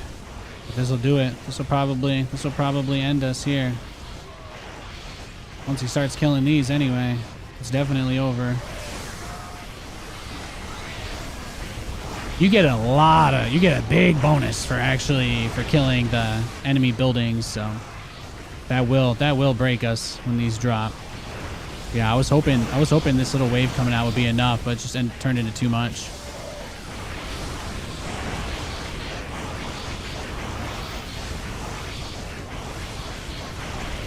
Sometimes it'd be like that. GG.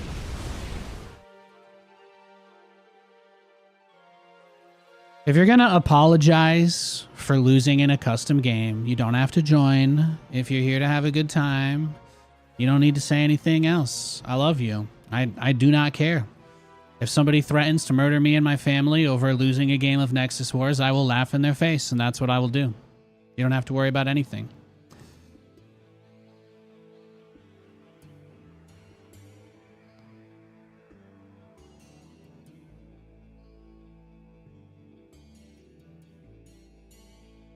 Play as long as you're having fun. The moment you're not, stop. Easy peasy.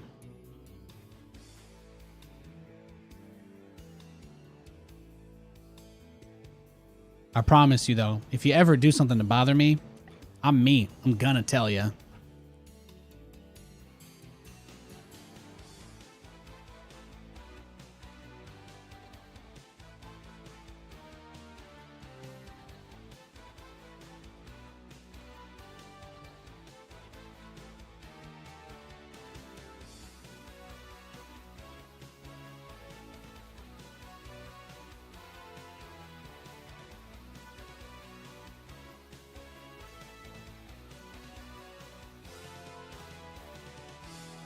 Arcades can get pretty toxic. I mean, any interaction you have with other people can always end up that way, right? It doesn't really, dwelling on something like that doesn't really matter, right? Hey, give it up to Magic Turtle for always being the guy to bring stuff like that up. Good to see you too, man.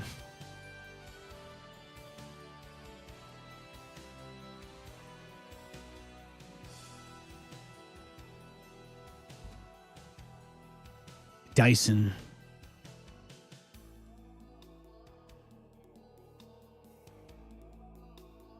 Maybe if I get my pylon earlier, I might need to get the pylon even a little bit earlier to get that rolling the way I need it. Why Nexus Wars? Because I like it. That's all.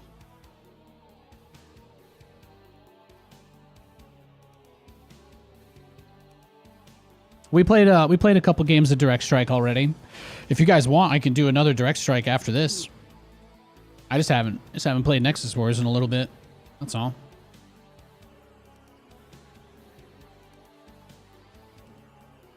That's all. If you guys want more Direct Strike, I'll give it to you.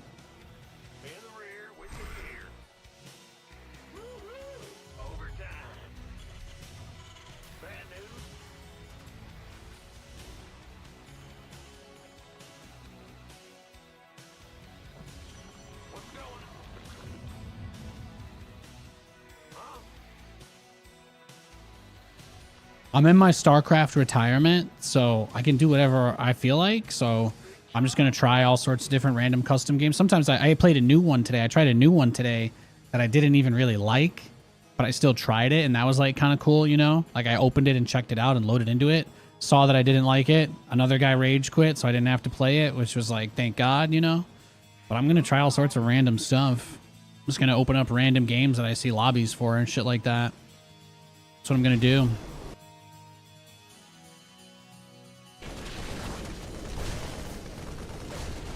Oh, damn, that Zealot opener. Brutal.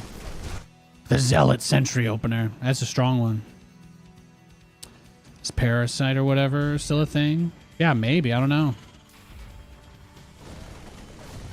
There was like a cute defense, right? There was like a cute defense kind of a thing. And then... Oh. Somebody posts in chat for the first time. Why was somebody banned? I'm going to give you one opportunity. That's kind of a weird thing to come into my chat and say. He posted some weird stuff in my chat, and he got banned. He got banned because he was saying weird sexually explicit things in chat, while also talking about other things that were not appropriate in almost the same sentence.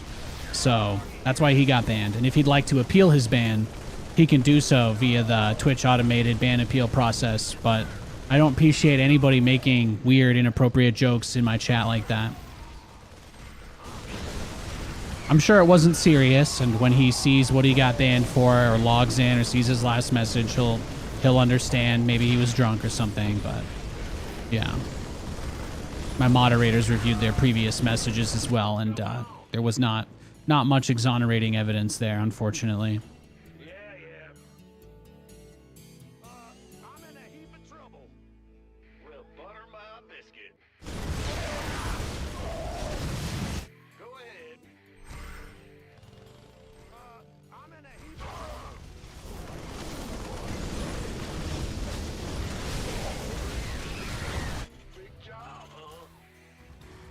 Can you believe that? Like, do you think that's him on a new account? Or did he, like, ask his friend to come into chat and ask me? And I'm just like, I don't know.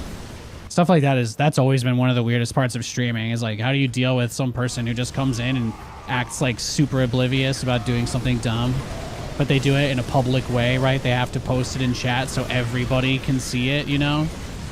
Like, you would think that there are other ways to reach out to me about this, but they deliberately want to do it in the most ugly way possible, which reduces my belief in their good faith. Reduces my belief in their good faith.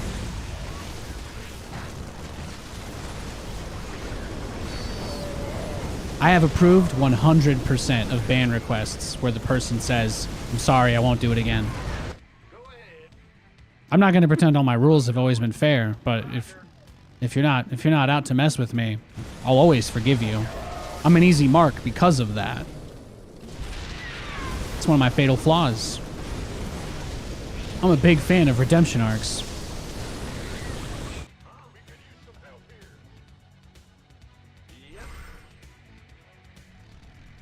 Yeah, I think we're actually pretty good. Pretty good start. Pretty strong start, actually.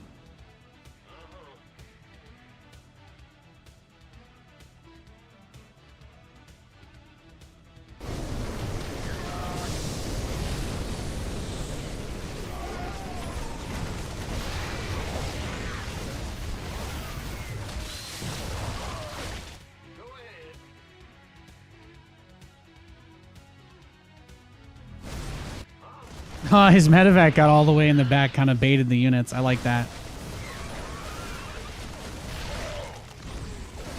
Why no units attack that dog? So you can get skins for the workers in this game, and that gives you the ability to make them look different, but it still functions the same. So instead of an SCV, he could have like a drone or a probe, but he has a special skin unlocked that looks like that Predator unit from the campaign.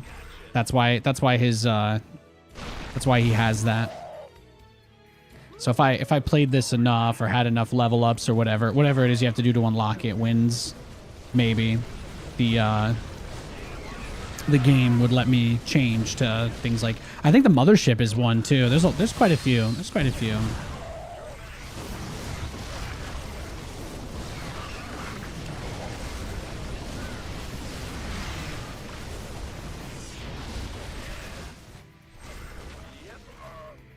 Go, go, go, go, go.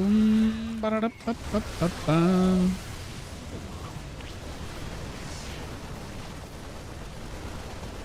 I thought I was going to get 2 minerals. I would have been poking the whole time here, but I did. Oh, beautiful. Beautiful.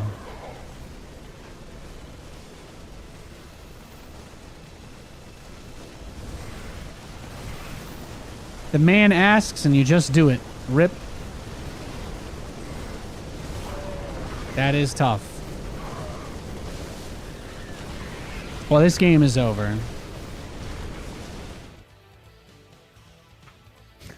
Plaguebird. Hey guys, should I nuke? Other guy says nothing and just waits 10 seconds just so he can nuke at the same time as Plaguebird.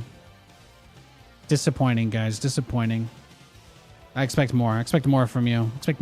I expect more from my men! Give you the Bane. Give you a little bit of the Bane today.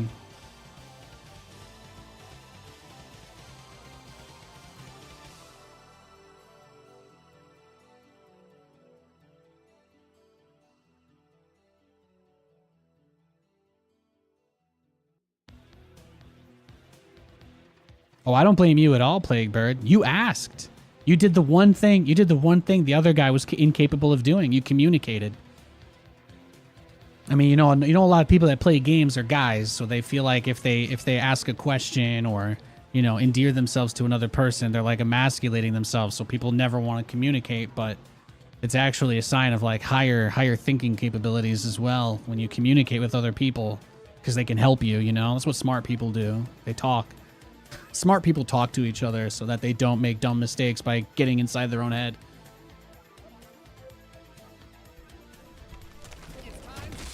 Yeah, no, that's brutal. That's brutal.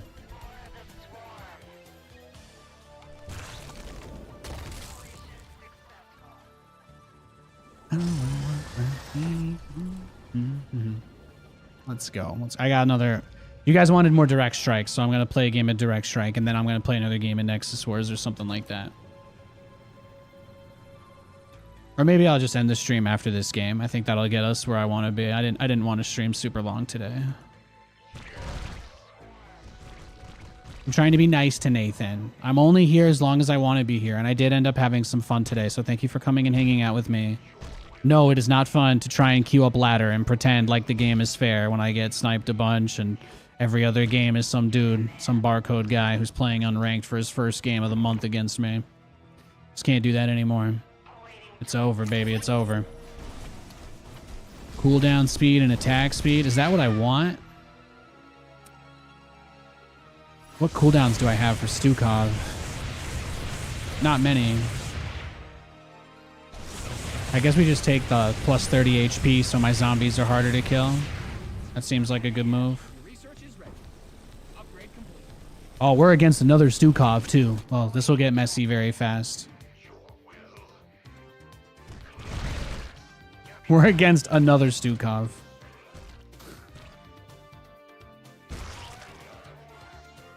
Ladder's depressing, yeah. Bro, I had the biggest breathe out of air last week when somebody I was talking to mentioned that Roddy was even saying it on his stream, how awful Ladder is, and I'm like, I finally feel validated by somebody who's respected in StarCraft speaking up about the game just not being as enjoyable. I don't want to ever have like my good memories in StarCraft ruined by like being on the last 10 people playing the game and them all just absolutely crapping on me constantly. So it's like, you know, at some point there'll probably be new maps or a patch, maybe the Balance Council, you know, they'll do another update or something. And if that happens, then I'll be right there to play whatever the new update is. But I think the version of the game right now on the ladder is actually, I think it's actually degraded quite a bit.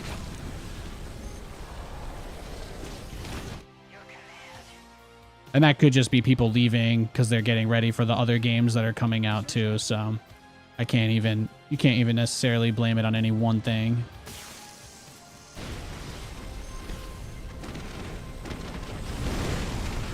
Yeah, they're going heavy into the Banshees. It's going to be annoying. Got to get some infested Terrans out. Sigh of relief after that. Well, you got to remember, my role in StarCraft has always been the guy who is accused of being insane, even though 99% of things that I actually say that aren't just like a rant on stream have always just been, guys, like, I think this is what's, you know, this is a problem or this is the thing. I had a whole series of like very level-headed takes I would put out every time they announced a new patch or update for the game and stuff. So at some point, being told that I'm that guy for a long enough period of time kind of messed with my head. And I guess I subconsciously try to invalidate my own feelings about the game because I feel like it's just bad to talk about it, even if it's true, right? But I guess you either agree or you don't at this point, but it's kind of hard to deny it anymore. It's just not the same. I was going to say I need one detector. These frickin' Banshees. Banshees crushing me here.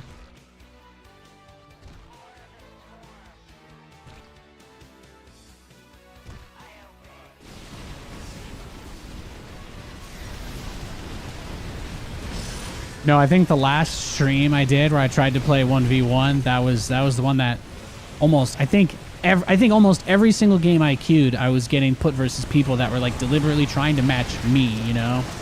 And whether it's true or not, when you get into situations like that every single game, it just completely kills your interest in playing.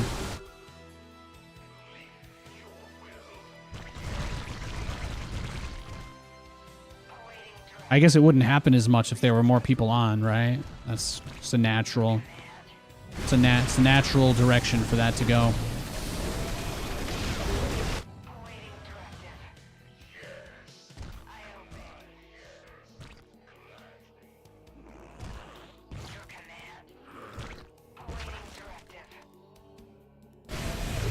Trying to save that cannon as much as I can.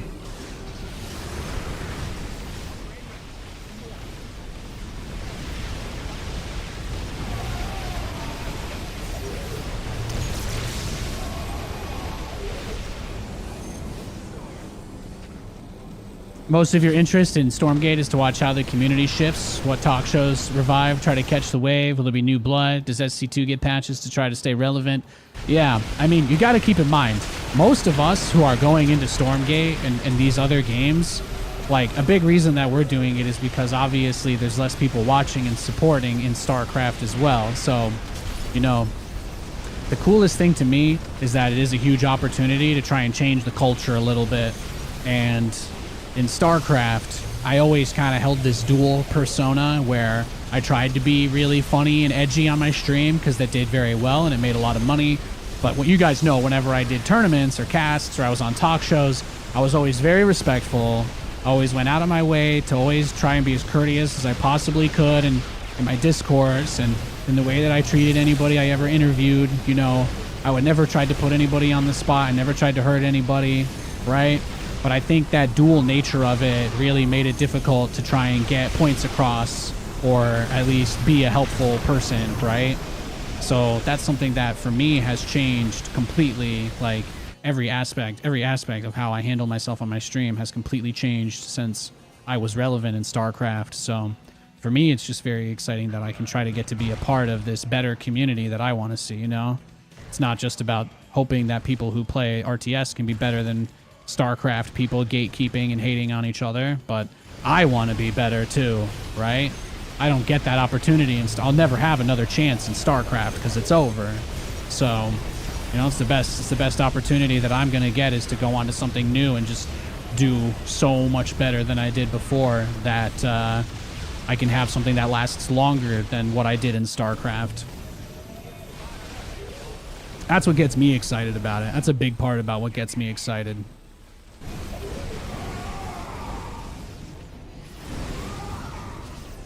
We've got a very good thing going here, though. I feel strong here. I feel strong.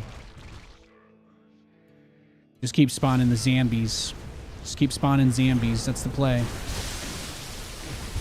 Yeah, so they go for the Phoenix to deal with my guys. That's fine.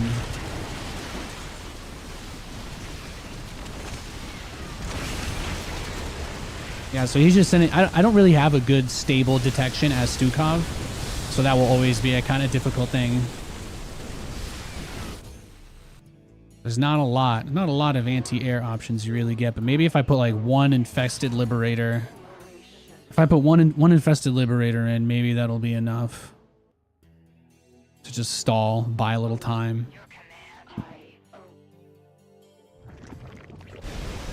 And then once they start approaching this base, I'm gonna infest that.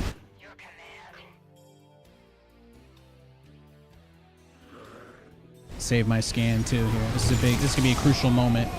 If his units are still alive though, this actually kind of gets interesting because now the Thors can help with the Phoenix, and that's really nice. There we go. Yeah, get her done. Get them zombies on top of them. That's what I'm saying. Now we've actually got something. Oh, we already blew up their turret. What am I saying? We're actually doing great. I didn't even realize we killed their turret already. I don't think you can have more than 2 charges of his infest, so I'm just going to fix our cannon. Because it does actually heal it. It's one of the only ways to heal your static defense on this.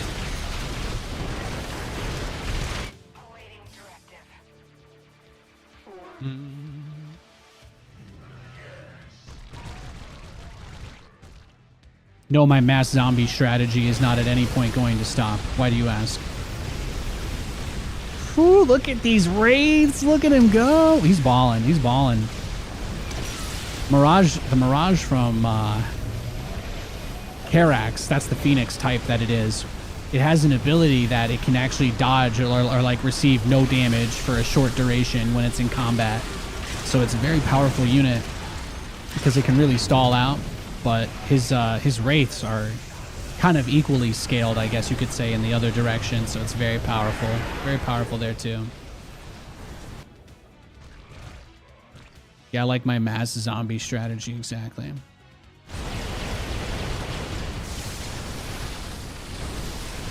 He's got his Dahaka. All my units having the plus 30 health. It's like not the most sexy upgrade to take, but it just makes it that much harder for him to stop the waves. Makes it that much harder for him to stop the waves.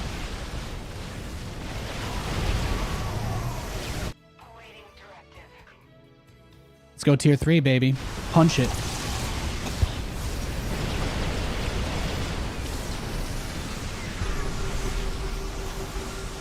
Yeah, this was a Thor's struggle, though, right? Without the single target anti-air mode. Swan's Thors don't actually have the single target mode at all, so that's it's one of the worst things about them.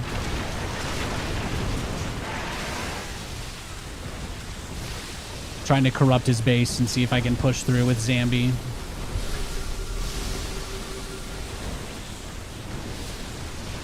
Not enough. Sometimes it'd be like that. That's fine.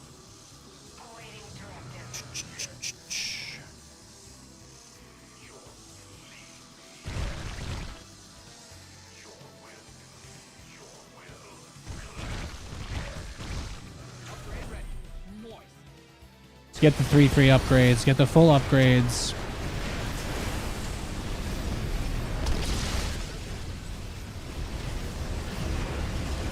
Maybe I should get some ups for the Liberators. I might need to mix some more anti-air in, since it's such a crucial aspect of his strat. Yeah, he peels through it like nothing. So it's either that or more Marines. I don't know. I don't think more Marines is that bad in this situation. That might be a part of my issue here. It's not having enough of those. Squeeze some more out. We gotta get Alexander too. But his rates can teleport when they get low behind, so it makes them crazy good. It's basically being able to auto peel them back. Primal Mutalisks, though, they're brutal.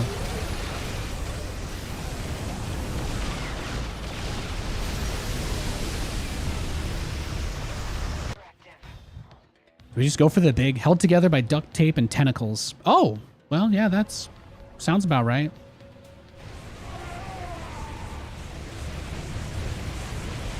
Yeah, you see, they're so hard to kill, those guys are.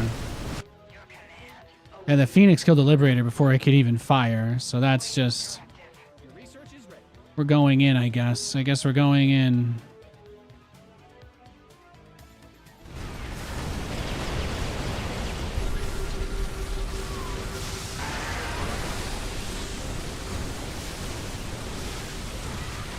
Dahaka is handling. He's handling my air units. Or sorry, he's handling my zombie guys. Yeah, we're gonna have to go air, I guess. I don't even know. I don't even know what the move here is. This is a very tricky situation. I guess putting a few Diamondbacks in will knock the air units down and help me push through that. Maybe that's the play. I don't want to like do the too obvious thing, so.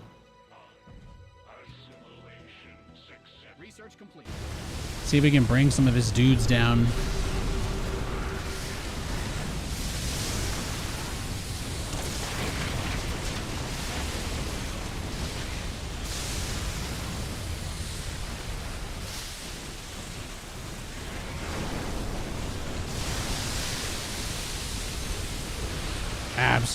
Absolutely brutal. Yeah, Nate, probably not Diamondbacks. I guess just make more of these and pray. I think that's the move.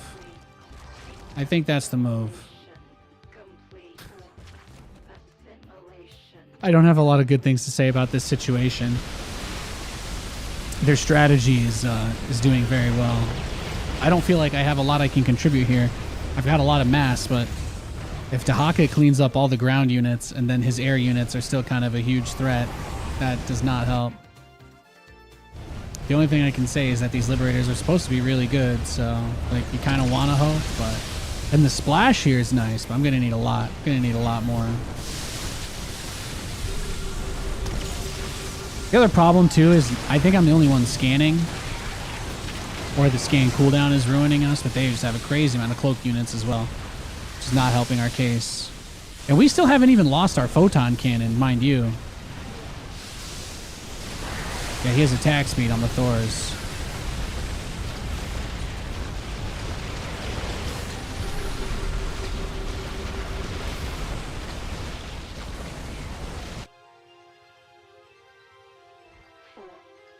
But what I need is to get Alexander, and then that can actually stun a lot of them. So, you know, Nate, just stop spending.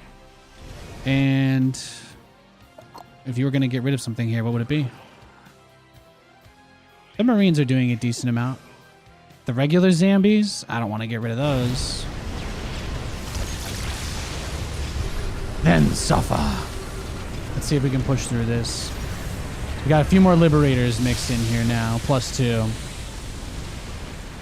Yeah, the splash is okay, but again, Karax heal plus Mirage. I'm handling them better now, though, so that does feel good.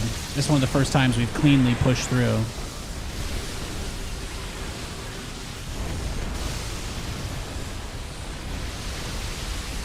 We're starting to get somewhere with this.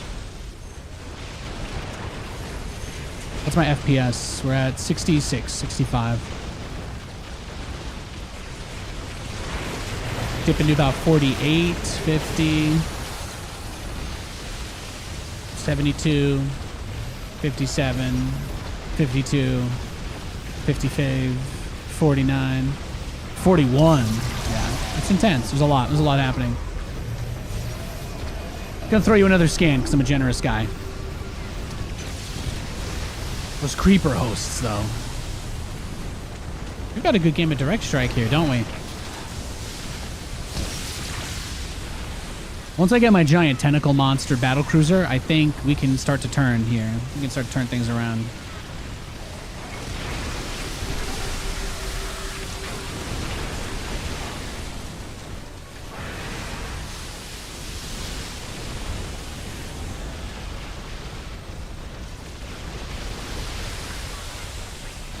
Ah! He ate him. We're almost there. I know, I've got like 1,000 minerals I haven't been able to do anything with because I gotta wait. I gotta wait for my moment. I'm waiting for my moment.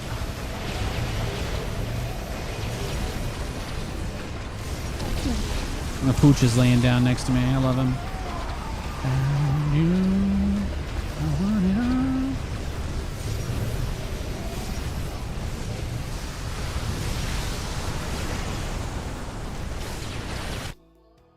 Give it to me. Give it to me. We're almost there. Very, very close.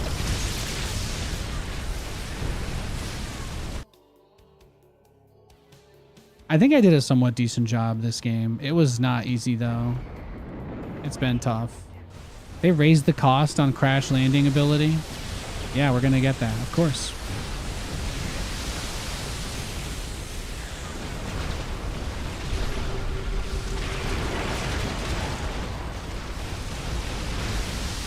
So glad to see someone streaming this mode. It's the best one, you think, in SC2, since you're old and don't have the speed to get high APM. It's like a pension for you. Hell yeah. Yeah, I've retired from competitive StarCraft. I'm done, so this kind of stuff is all I'm going to be doing until Stormgate drops, and then I'm going to try hard in that. That's my plan. Let's see what the giant battlecruiser does for this fight. Let's get the rest of our upgrades while we're at it.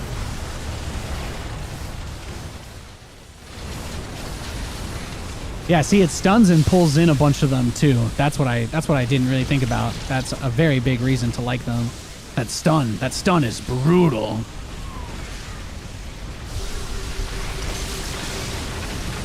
It even pulls those guys in, the spawned dudes.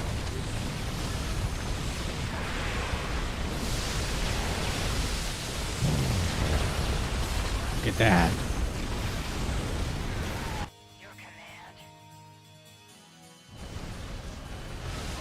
Stormgate releases in 20 days. Yeah, early access starts in 20 days. The official free-to-play date is August 13th, but since I'm a play tester, I get access 2 weeks early, just like anybody else who is a tester or anybody who's pre-ordered one of the Founders Packs. It's not balanced. Oh, you know, the thing is, I don't really care about balance at all. It doesn't mean anything to me. The only reason I'm here is to just kind of have fun, you know? Like, I was going to do this strategy probably no matter what they did anyway. I didn't really want to build the Liberators, but I'm trying to be, you know, trying to play fair, I guess, if that makes sense. But balance just isn't something I think about. As long as there's nothing in there that completely ruins and breaks the game, there's not much to complain about, I think. Direct Strike's always been nice. They did ruin Han and Horner, though. They made them very unfun. Did you know you can't even build a battlecruiser with Han anymore? So dumb. Worst change they ever made to this.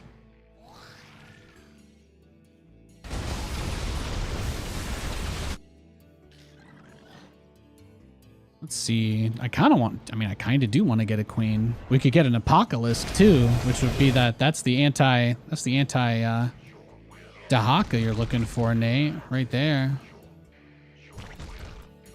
Yeah, let's get it. Let's get the... I think we're going to kill them with this push, though. I think we're there. I think we're already there.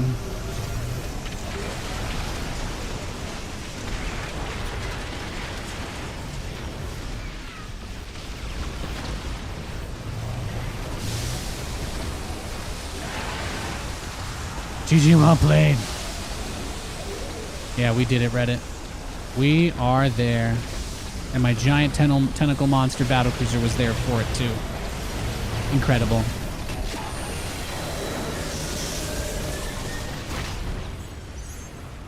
Incredible. Now that is what gaming is all about. To me, that is very fun.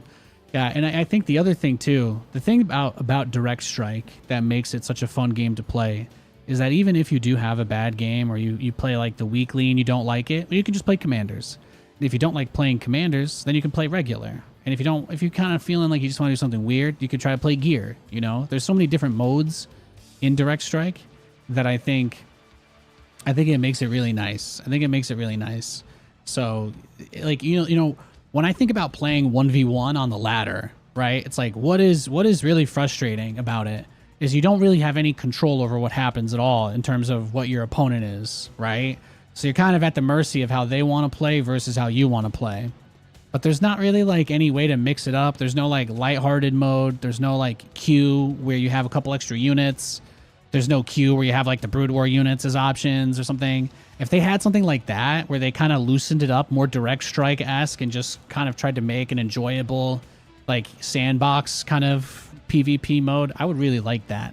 I think that's kind of where Stormgate 3v3 is supposed to end up because they want to have commanders and stuff for that, and obviously that's not going to be out on release because they're trying to let that cook because they want that to come out really nice when it's ready. But that's the kind of stuff that I think about. You know, imagine if we had like a mutator option, like the co-op mutation that rotates every other week or every week. Imagine if you had like a 1v1 mutation, right? Or 2v2 even. Be like, oh, this week's mutator is everybody has a Brood War unit on all their production units, right? Or this was replaced with that, or such and so forth other thing. Like there's a lot of stuff I feel like they can mess with, and I hope long term we see Frost Giant do cool stuff like that. I think Frost Giant already said that mutations in co-op are going to be on launch or this year. They're going to have mutations for co-op at some point in 2024, which is insane. That's going to be awesome. You're already going to be able to have the mix-up of co-op matches in there too. So I'll be able to do challenge videos for all of those. Like stuff like that gets me excited. It gets me excited to play the game, gets me excited to stream or make content, all of that jazz. So yeah, that's going to be it for my show today. I didn't really want to go super duper long, and I didn't. I just want to say again, I appreciate everybody who sticks around. It's going to be a really big change, not having StarCraft as our main thing anymore, but I just want to make sure you guys who are holding out hope know the day they drop a patch to try and make things more interesting or fun or start banning people who do weird stuff on the ladder, I'm back. I'm playing as much as I can. But until that happens, it just ain't what it was. So I'm looking forward to what's next. I hope you have a great rest of your week. If I don't see you, I'll be back on tomorrow, maybe. I don't know. I might take tomorrow off. We'll find out. See you around.